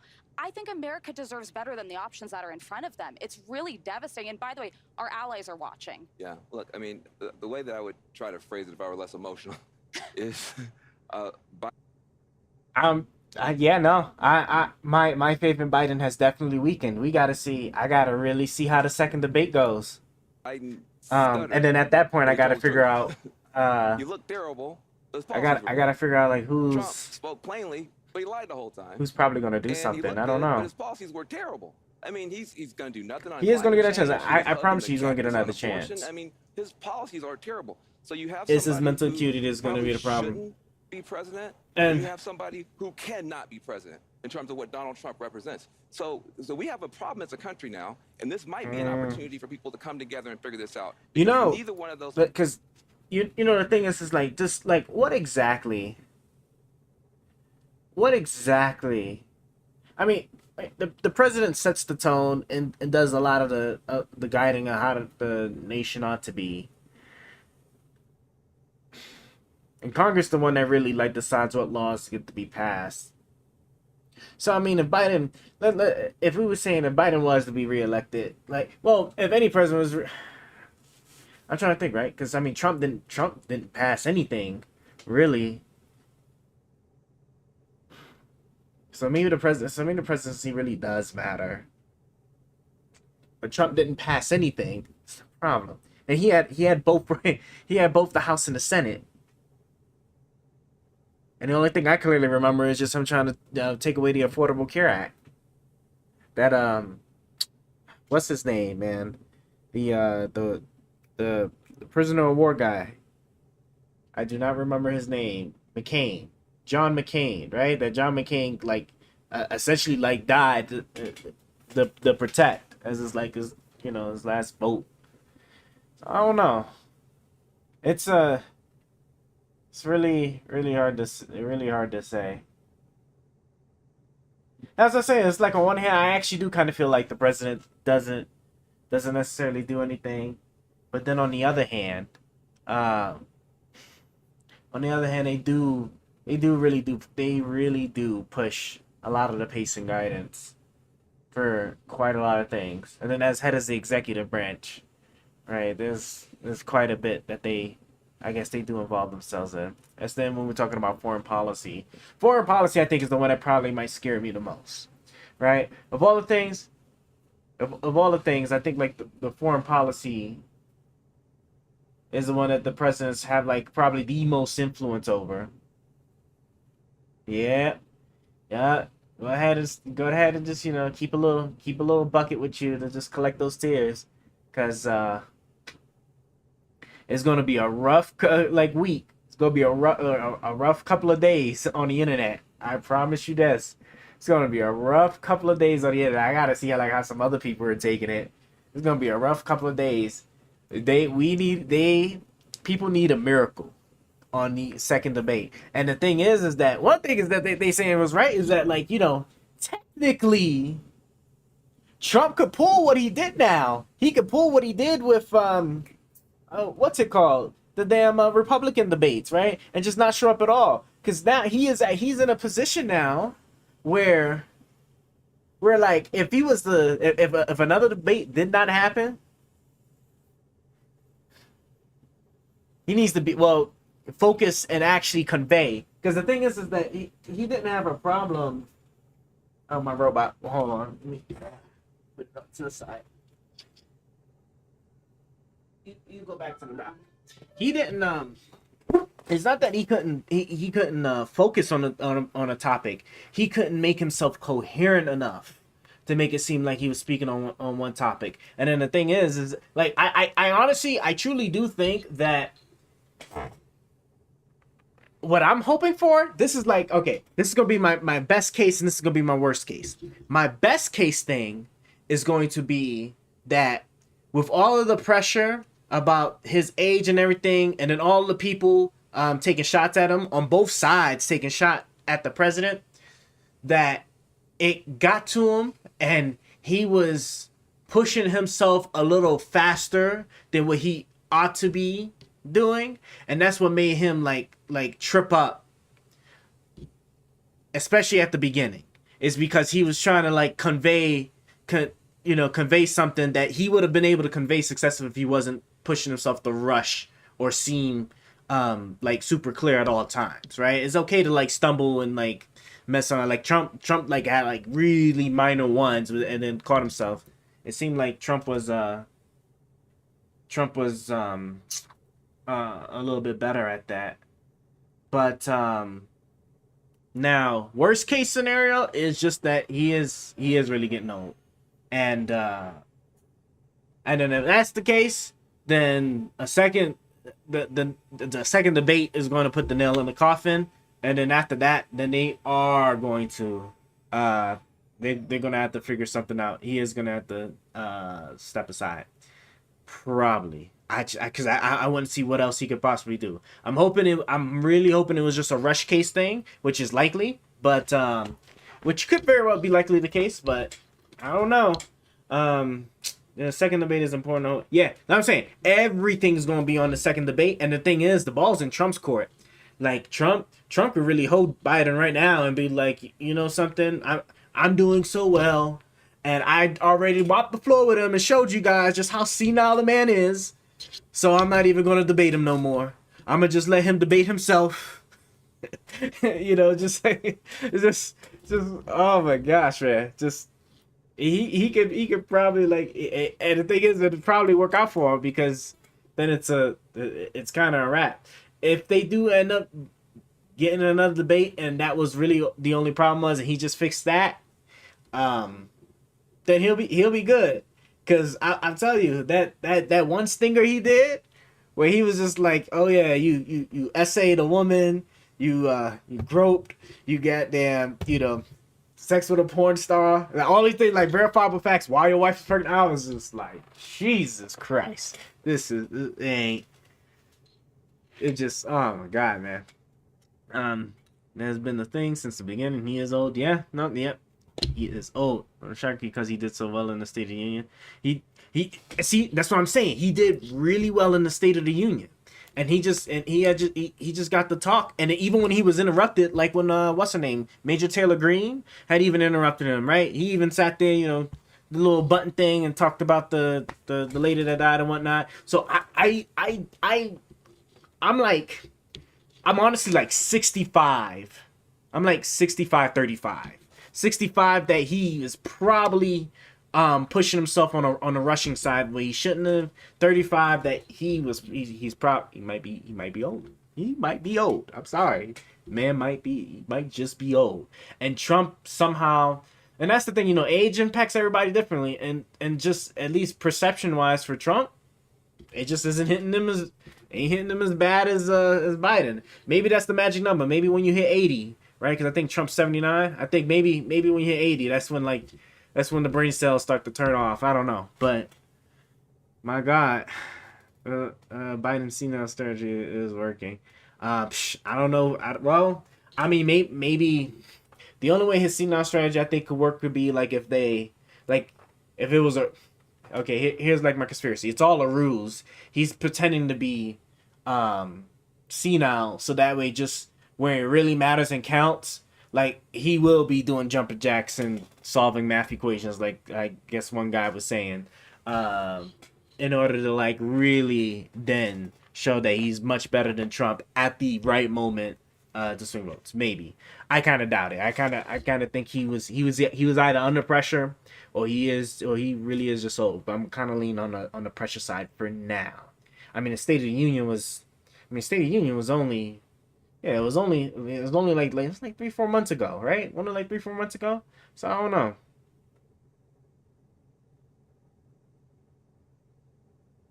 Who'd be more competent? Yeah, no, this is true. And then the thing is that Trump kind of, his competence, younger but less competent, But I'm trying to think of just like on what well, I mean on a lot of things that matter, I suppose, especially when it came to like passing laws and whatnot in the nation. But you know, yeah, and you're right, you know.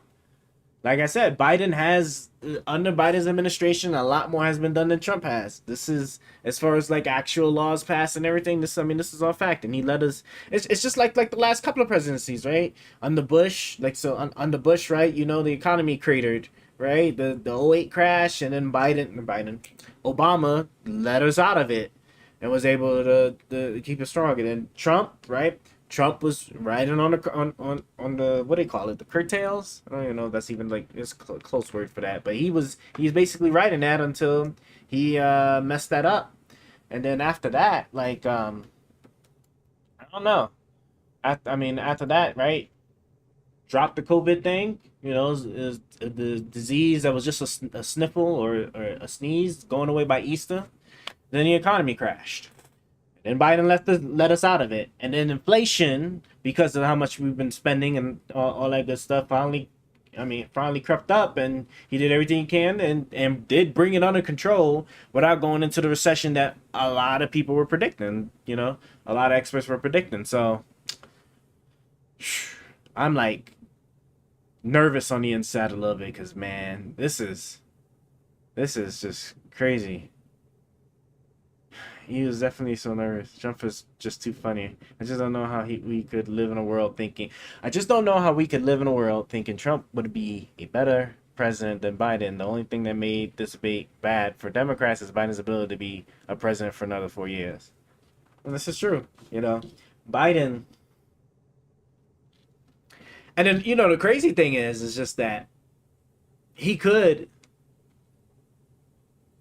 I wonder how the world would react if he could make it to the presidency and then just like a couple of months or maybe a year later just be like, okay, you know what, I am getting too old, and so I'm gonna just go ahead and resign, and therefore our vice president is gonna take over. Come on in, Kamala. I can't even pronounce the name. Kamala? Miss Harris. Let's just say Vice President Harris for now, because I cannot think of pronouncing this woman's first name. But sure, you know, you'd have a technical first everything if that go.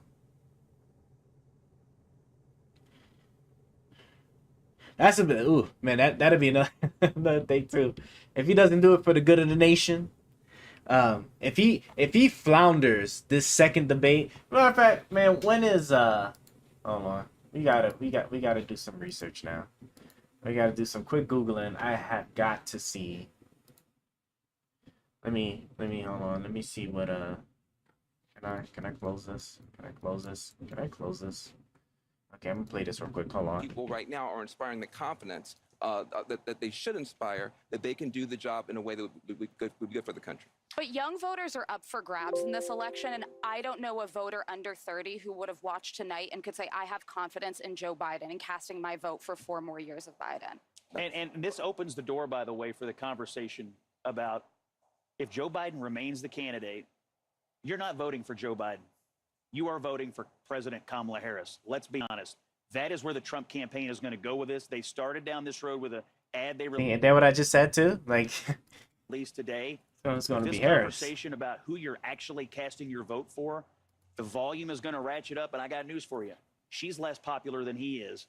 That is going to be a big problem for the Democrats if this ticket stays the way it is. Yeah, and to Scott's Democratic friend who maxed out, right? That's the sentiment you're going to hear, I think, from some of my Democratic friends who are texting me saying, "I can't believe this is where we are." Right? Yeah. I don't forgive. I can't. I'm not going to be able to forgive the party for putting in this position. Look, on the lies about on Donald Trump's lies. I mean, I spent a lot of time thinking about this throughout the debate because, you know, we in the media, I sit in the chair and I fact check Trump all the time, so I know these lies by heart at this point. But people watching from home do not. And Biden's job as the other person on the other side of the stage is to be the one to very quickly dispense with the lies and to shut them down. And I don't think that happened enough times in a coherent way to blunt the fact that Trump was taking a universe that was built on a house of lies and building building a whole world for the millions of people watching. Particularly on some of the most basic Presidential debate. subject matters that President Biden should have been able to just. That world that he was able to build, it was not knocked down by the president. That is really at the heart of the problem. He may have won. Oh, they already when he was agreed to making it. his Hold on, discrete that changes everything. That changes everything. Hold on, I'm thinking. Well, I mean, technically, he can still pull out. I mean, technically, but hold on. So they already agreed to another. So they already agreed up front to at least having two. Maybe Trump thinks that he could put the nail in the coffin if things go well. Let's see. President Biden and former President Trump agreed. When is it? Oh, it's not. Ooh, that's not good though. It's not till September. Ain't no. Wow, bro. It's June. So you got 2 months of this just going to be this first debate that's going to be fomenting for 2 months. I'm thinking we're talking early August, the latest. Bro, September? Jesus. Damn, son. I don't know.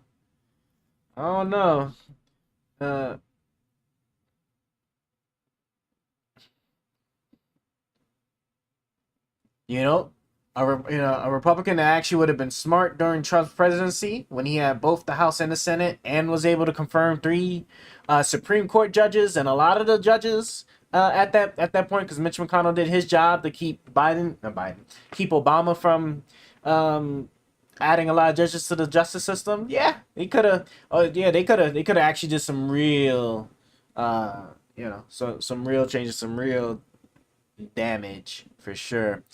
Trump 2024. Hey, what's going on? Let's go, Brandon. I see what you did there. The fact Biden does nothing and wins is unfair. I don't know. He might not. He didn't win a debate. I bet he doesn't even put his own pants on in the morning. Well, we're gonna see. We're gonna see how all eyes is going to be on the second debate. There's going to be quite a lot of chatter these next couple of months. If it's 2 months away, man, I can see people framing those first, the first 3-4 minutes of that debate.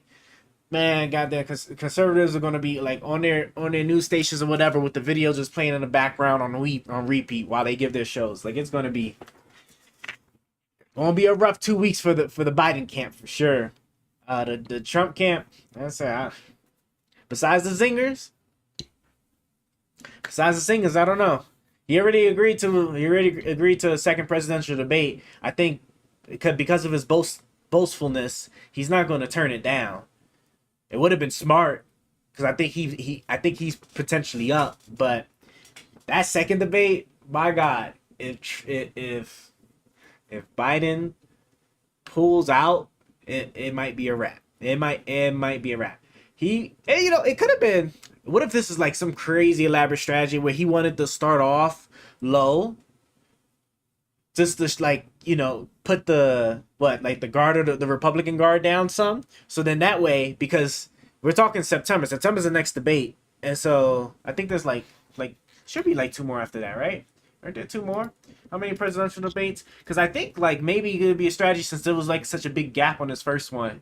Right, maybe not to go so strong and then go heavy the last 2. I seriously doubt it. Right, that would be my debate conspiracy for the day. But how many presidential debates for 2024? I know the very last one is I think in Utah. But what is it? How many debates are there going to be? Late last year, the commission announced that it has selected 3 dates. 1 in mid-September and 2 in October, but last month, Biden's campaign announced plans to eschew the traditional schedule and push forward the first debate. It also trimmed the number of debates to 2. Wait, so that's what I thought. I thought there was 3, but it's only going to be 2 debates? Oh, no. If it's only going to be 2 debates, it's kind of a wrap. We're going to be right back to where he is, because now, if he needs to have 2 consecutive good debate nights to swing in his direction. If he has that, if September he does good, we're just back to the we're literally gonna be back to where we are with these two being neck and neck at it. If it's only going to be two. Let's see. Trump are going. When did this article come out? June 26th. Okay, so this is yesterday. Okay, so this should have like a very pretty accurate schedule. Let's see. Blah blah blah blah blah blah. Where's the debate taking place? CNN studio. So that was the one that was today. Okay, I got it. Oh, and then imagine if the other ones are gonna have crowds in it. Right? I want to know what the reactions would have been when Biden had stumbled like that. Oh my God, man. I think it was really good that they didn't have crowds this one, but I feel like the second one's gonna have it. The last one for sure, I'm pretty sure is gonna be, because I think it's on a college campus, so I'm sure there's already like pre-seating and whatnot. First debate. Okay. I don't know why they pushed this up though. September and October. Why didn't they? Maybe the Democratic Party thought that they could like garner more support if Biden did good early, so then that way they'd be able to get more donation money and expel a lot of problems. But they made their situation worse. September. Then again, maybe that was just give themselves time too to also try to recover. But the problem is that you know September, if he does bad, you don't have enough time to even try to attempt to replace him out. You know, it's 2 months. Like, no, I take it back. I take it back. Like, if this is gonna be the case, unless they decide to cut him now, it's already a done deal. As a matter of fact, I don't even think legally they can just even swap him out now, because a lot of the cutoffs for getting on the ballots have already taken place in at least a lot of the states. Like, was it Ohio? Was Ohio one of those ones where they were threatening to take him off because like the Democrat Party wasn't about to meet the deadline? So, and of course, like, so if they try to replace him, yeah, they're not gonna allow it to happen. And then of course, if he croaks from now till then, I mean, if he was to croak, I don't even know if it's even clear if they'd even allow somebody to do it. I just talked to a girl and she's still voting for him. Look, well, she has faith, and good on her, right? My faith is almost over the cliff. This next debate will change everything, and we have to wait until September. We have to wait until September. Okay, she's doing it out of the paper mouth. You know, hey, good on her. Everybody got their reasons. I know. It's gonna be a hard wait, fellas. It's gonna be a hard wait. Okay, well, September and October. Yeah, because November is the actual election month. Now, it'd be interesting if they well, no, I don't think the commission can move up another debate. Not without a lot of planning. It'd probably be too much. So I think those debate dates might be locked in for sure. Biden needs to come back. I don't know what they do. Yeah, September is the next debate day. Jesus, man, this AC is just like full blast.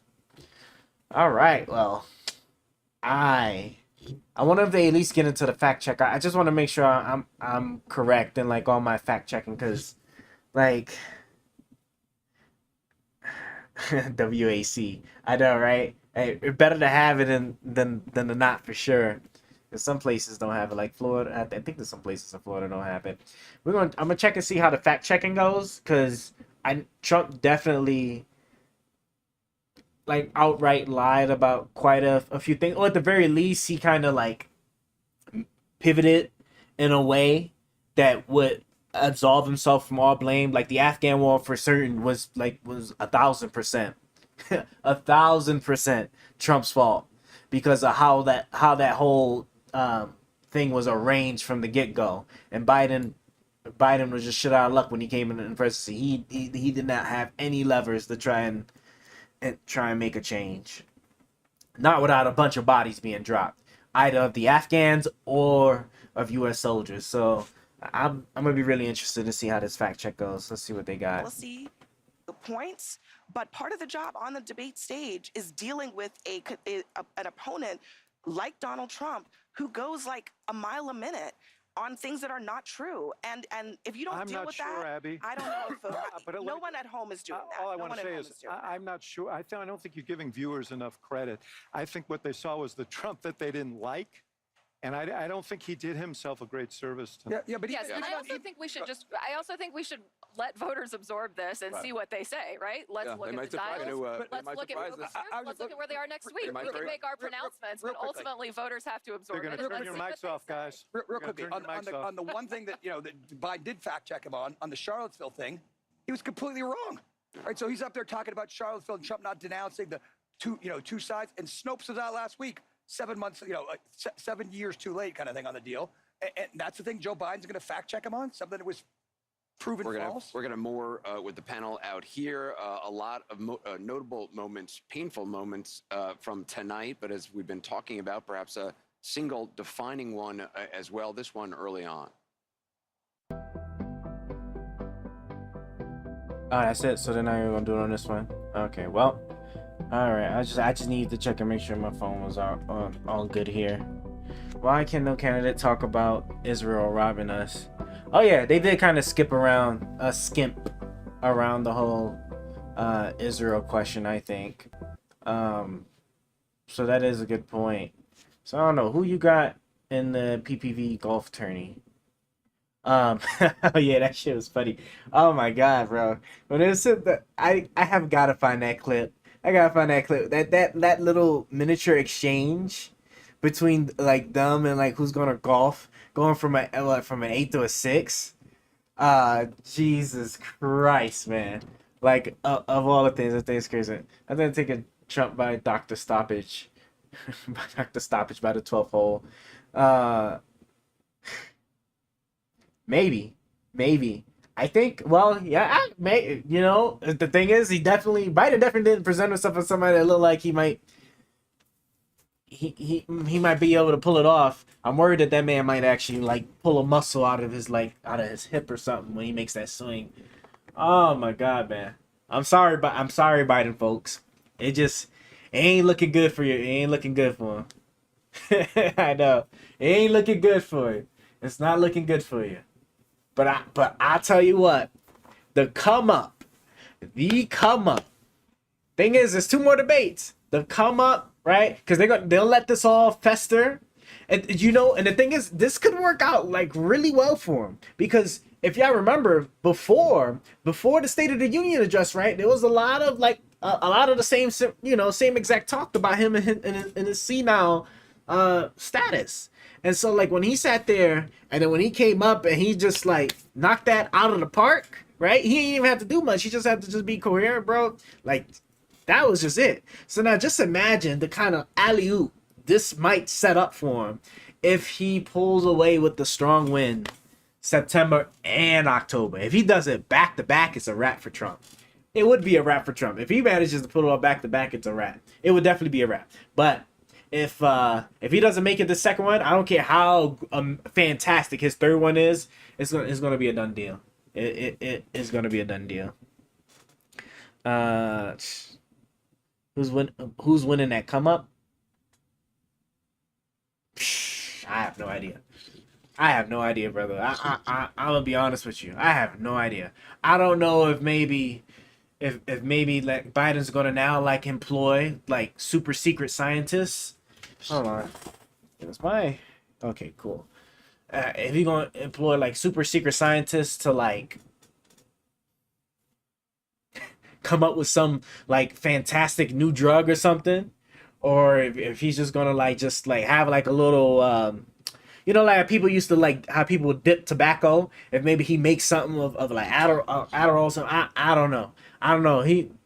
He's gonna be spinning. He is going to be spinning everything he possibly can to prepare for this next one. Because if he fumbles this next one, it's not going to work. Who's gonna come? Want to hear my biggest? Sure, go ahead. Your biggest hot take on it. Go ahead. Anybody got any any suggestions? What to look at next? I'm kind of this debate kind of took the energy out of me for today for sure. Joe Rogan is far left, 100%. Maybe. I don't know. With the stuff the stuff Joe Rogan's been recently like parroting on his show though. I mean, like the far left doesn't really. I don't think they even really cater to conspiracies quite like that.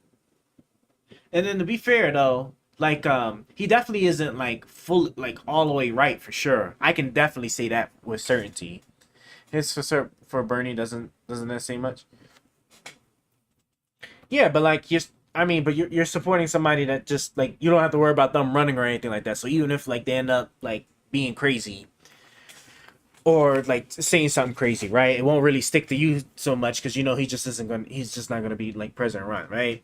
If that was the case, then he could paint Biden in a better light, but like he takes somewhat of a neutral stance, and this is like coming from a position of not really consuming that much of his content, a good chunk, but not quite that much to really like say that for certainty. But I don't know, like he most 1000% isn't right all the way right for sure. I just don't know how quite far left he is. I honestly truly do think that Joe Rogan is probably a little bit closer to the middle than anything, for sure. All right, we have got to figure. Oh look, Penguin is giving away money. I don't know if I want to look at this though. Man, a lot of people is got this streaming today. Oh, there's money. Okay, cool. I don't have to worry about that. Oh man.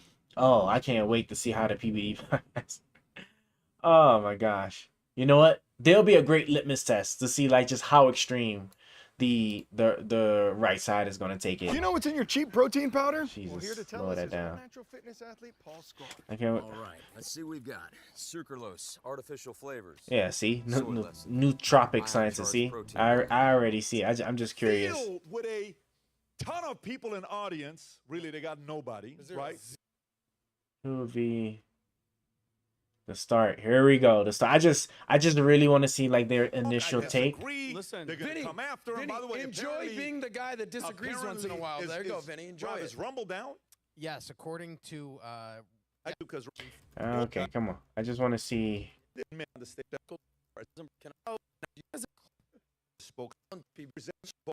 What? Are they not? Again, think about all these things. What will they ask in the first 15 minutes? Abortion. Okay. Roe versus Wade. Okay, so now you're talking strategy. Now we're flowing. What are the chances? Now we're flowing. My prediction. I think Donald Trump mops. Oh, they're watching right now. Okay, so they're not even streaming. They're actually just watching it. Okay, hold on. So that means the reaction should be coming in. Hold on, because it was early. Like, won't it like the first 10 minutes? I'm gonna try to be. I might have to take a break myself, but. Boo. Oh, they just okay. So they're just walking out. I wish they at least like had like a little snippet of it, like in a corner. Oh God. He looks very They pale. didn't give him that much drugs. Very pale. Uh-oh. Look at the man. Look at him. Okay, so they're just Look at that walking out. tie. Oh, let me go like this. The 17.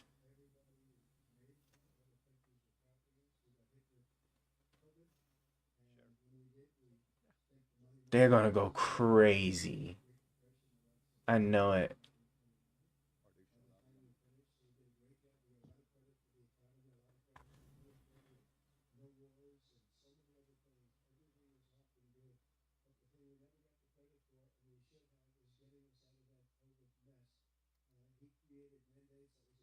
Come on. Come on. Good on them too. They're really cool. Well, no, this is probably what they already, because they already had the questions ahead of time. So that's probably how they had it. I was gonna say that was pretty good to do for us to do that, but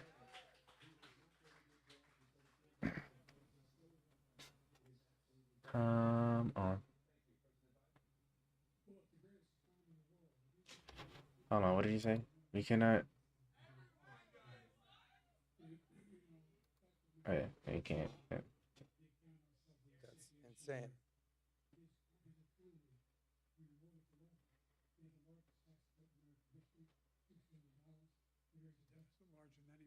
Has in any one term.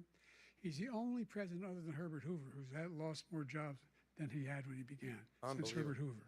Talk about The Herbert idea that Hoover. He did something that was significant. And the military, you know, when he was president, they were still killing people in Afghanistan. He didn't do anything about that. When he was president, we were still found ourselves in a position where you had a notion that we were this safe country. The truth is, I'm the only president this century that doesn't have any this decade that done any troops dying anywhere in the world like he did. President Trump, I want to follow up if I can. You want allowed to respond to him? Well, I'm going to ask you a follow-up. You can do whatever you want with the minute that we give you. I want to follow up. You want to impose a 10% tariff on all goods coming into the U.S. How will you ensure that that doesn't drive prices even higher? It's not going to drive them higher. It's just going to cost countries that have been ripping us off for years, like China and many others, in all fairness. Come on, I just want to know like where Pay he. us a lot of money, reduce our deficit tremendously, and give us a lot of power for other things. But he made a statement. Later in this block, President Biden, I want to give you an opportunity to respond to this question about the national debt. He had the largest national debt of any president in a 4-year period, number one. Number two, that $2 trillion tax cut benefited the very wealthy. What I'm going to do is fix the tax system. For example, we have 1,000 trillionaires in America. I mean, billionaires in America. And what's happening? They're in a situation where they, in fact, pay 8.2% in taxes. If they just paid 24% or 25%, either one of those numbers, they'd raise $500 billion, I should say, in a 10-year period. We'd be able to wipe out his debt. We'd be able to help make sure that all those things we need to do, child care, elder care, making sure that we continue to strengthen our healthcare system, making sure that we're able to make every single solitary I think it was right here. eligible for what I've been able to do with the with the COVID. Excuse me, with dealing with everything we have to do with. This is really bad. Wait, what's he doing? If brain fart. We finally beat Medicare.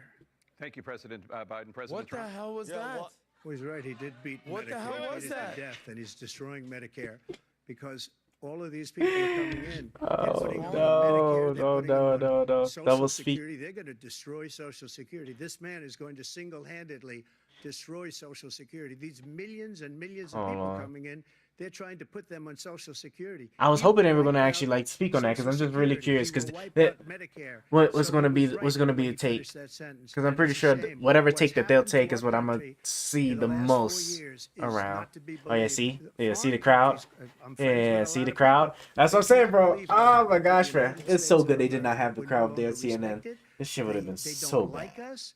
We give them everything they want, and they think we're stupid. They think we're very stupid people.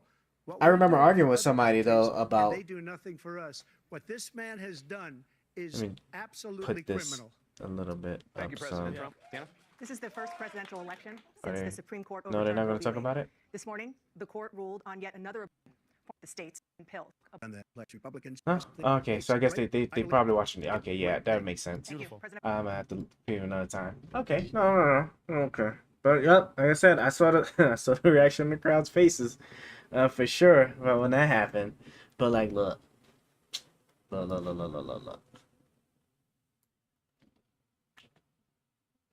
See, I was arguing with somebody. I forgot how long ago it was because they were for sure saying that the crowd not being there and then all other rules and stuff is so that Biden can hide stuff. And I was just like, bro, like it's still televised. Anything that happens, we're going to be able to see. And sure enough, yeah, no, it sure enough it happened. So like this stuff is going to spread. This stuff is going to spread like wildfire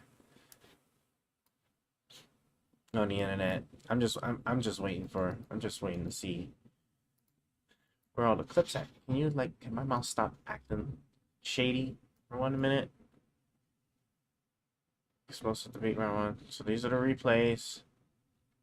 Man, yeah, everyone must be at work to start making their clips and stuff. I'm supposed to be too, but to be honest, guys, I'm sorry. I don't have much else to like really even. I don't really have much else to really even say about it for right now. I mean, it really sucks that we gotta wait till September, because September, all eyes are gonna be on the September debate for sure, because that's what's gonna solidify everybody's choice. And then the thing is that both outcomes work in Trump's favor, because even if Biden does good, it still puts us at the neck and neck from one poor performance to one good performance.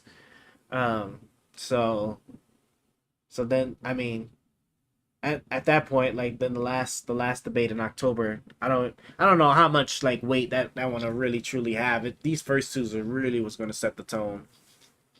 So, man, excuse me, I don't know what let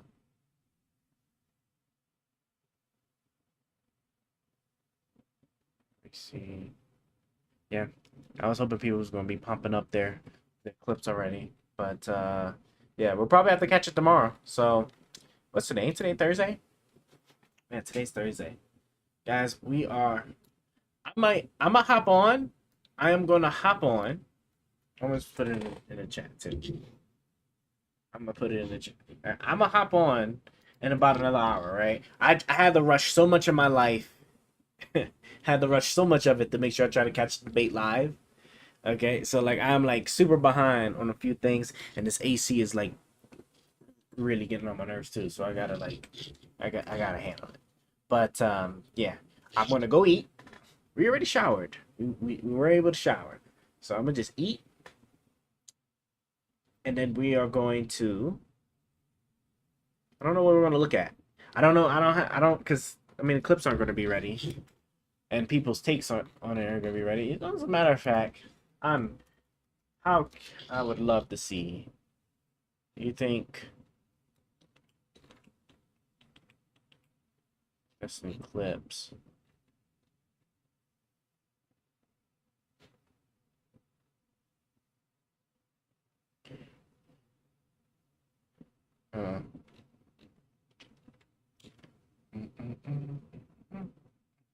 Here we go.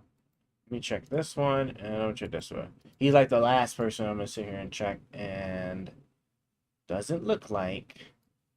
Yeah, there's just really nothing.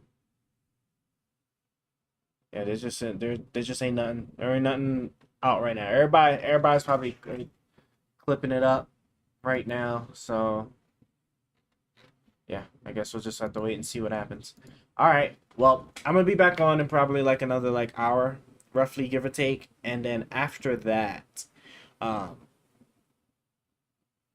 really don't even know what I'm gonna really do. I probably honestly I'll probably just work on clipping it myself too, because since I cut the stream off, that means I actually have the video I could actually work with. I mean, outside of that, unless somebody want to discuss or look at something, like I won't be much. So, but we will be on in about another hour. So I will catch you guys. I will catch you guys later. And we will be back on what time is it? 9:40. All right, so we're looking at close to like 11. Just an hour. Just an hour from now. So y'all take care. Now I just gotta actually press the right button here. Will Almighty ever stop being trash? Can he ever not be sorry? Find out next time on Almighty's stream.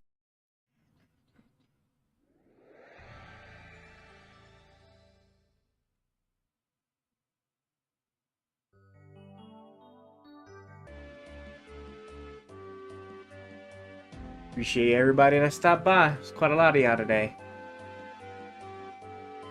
Be back on very soon.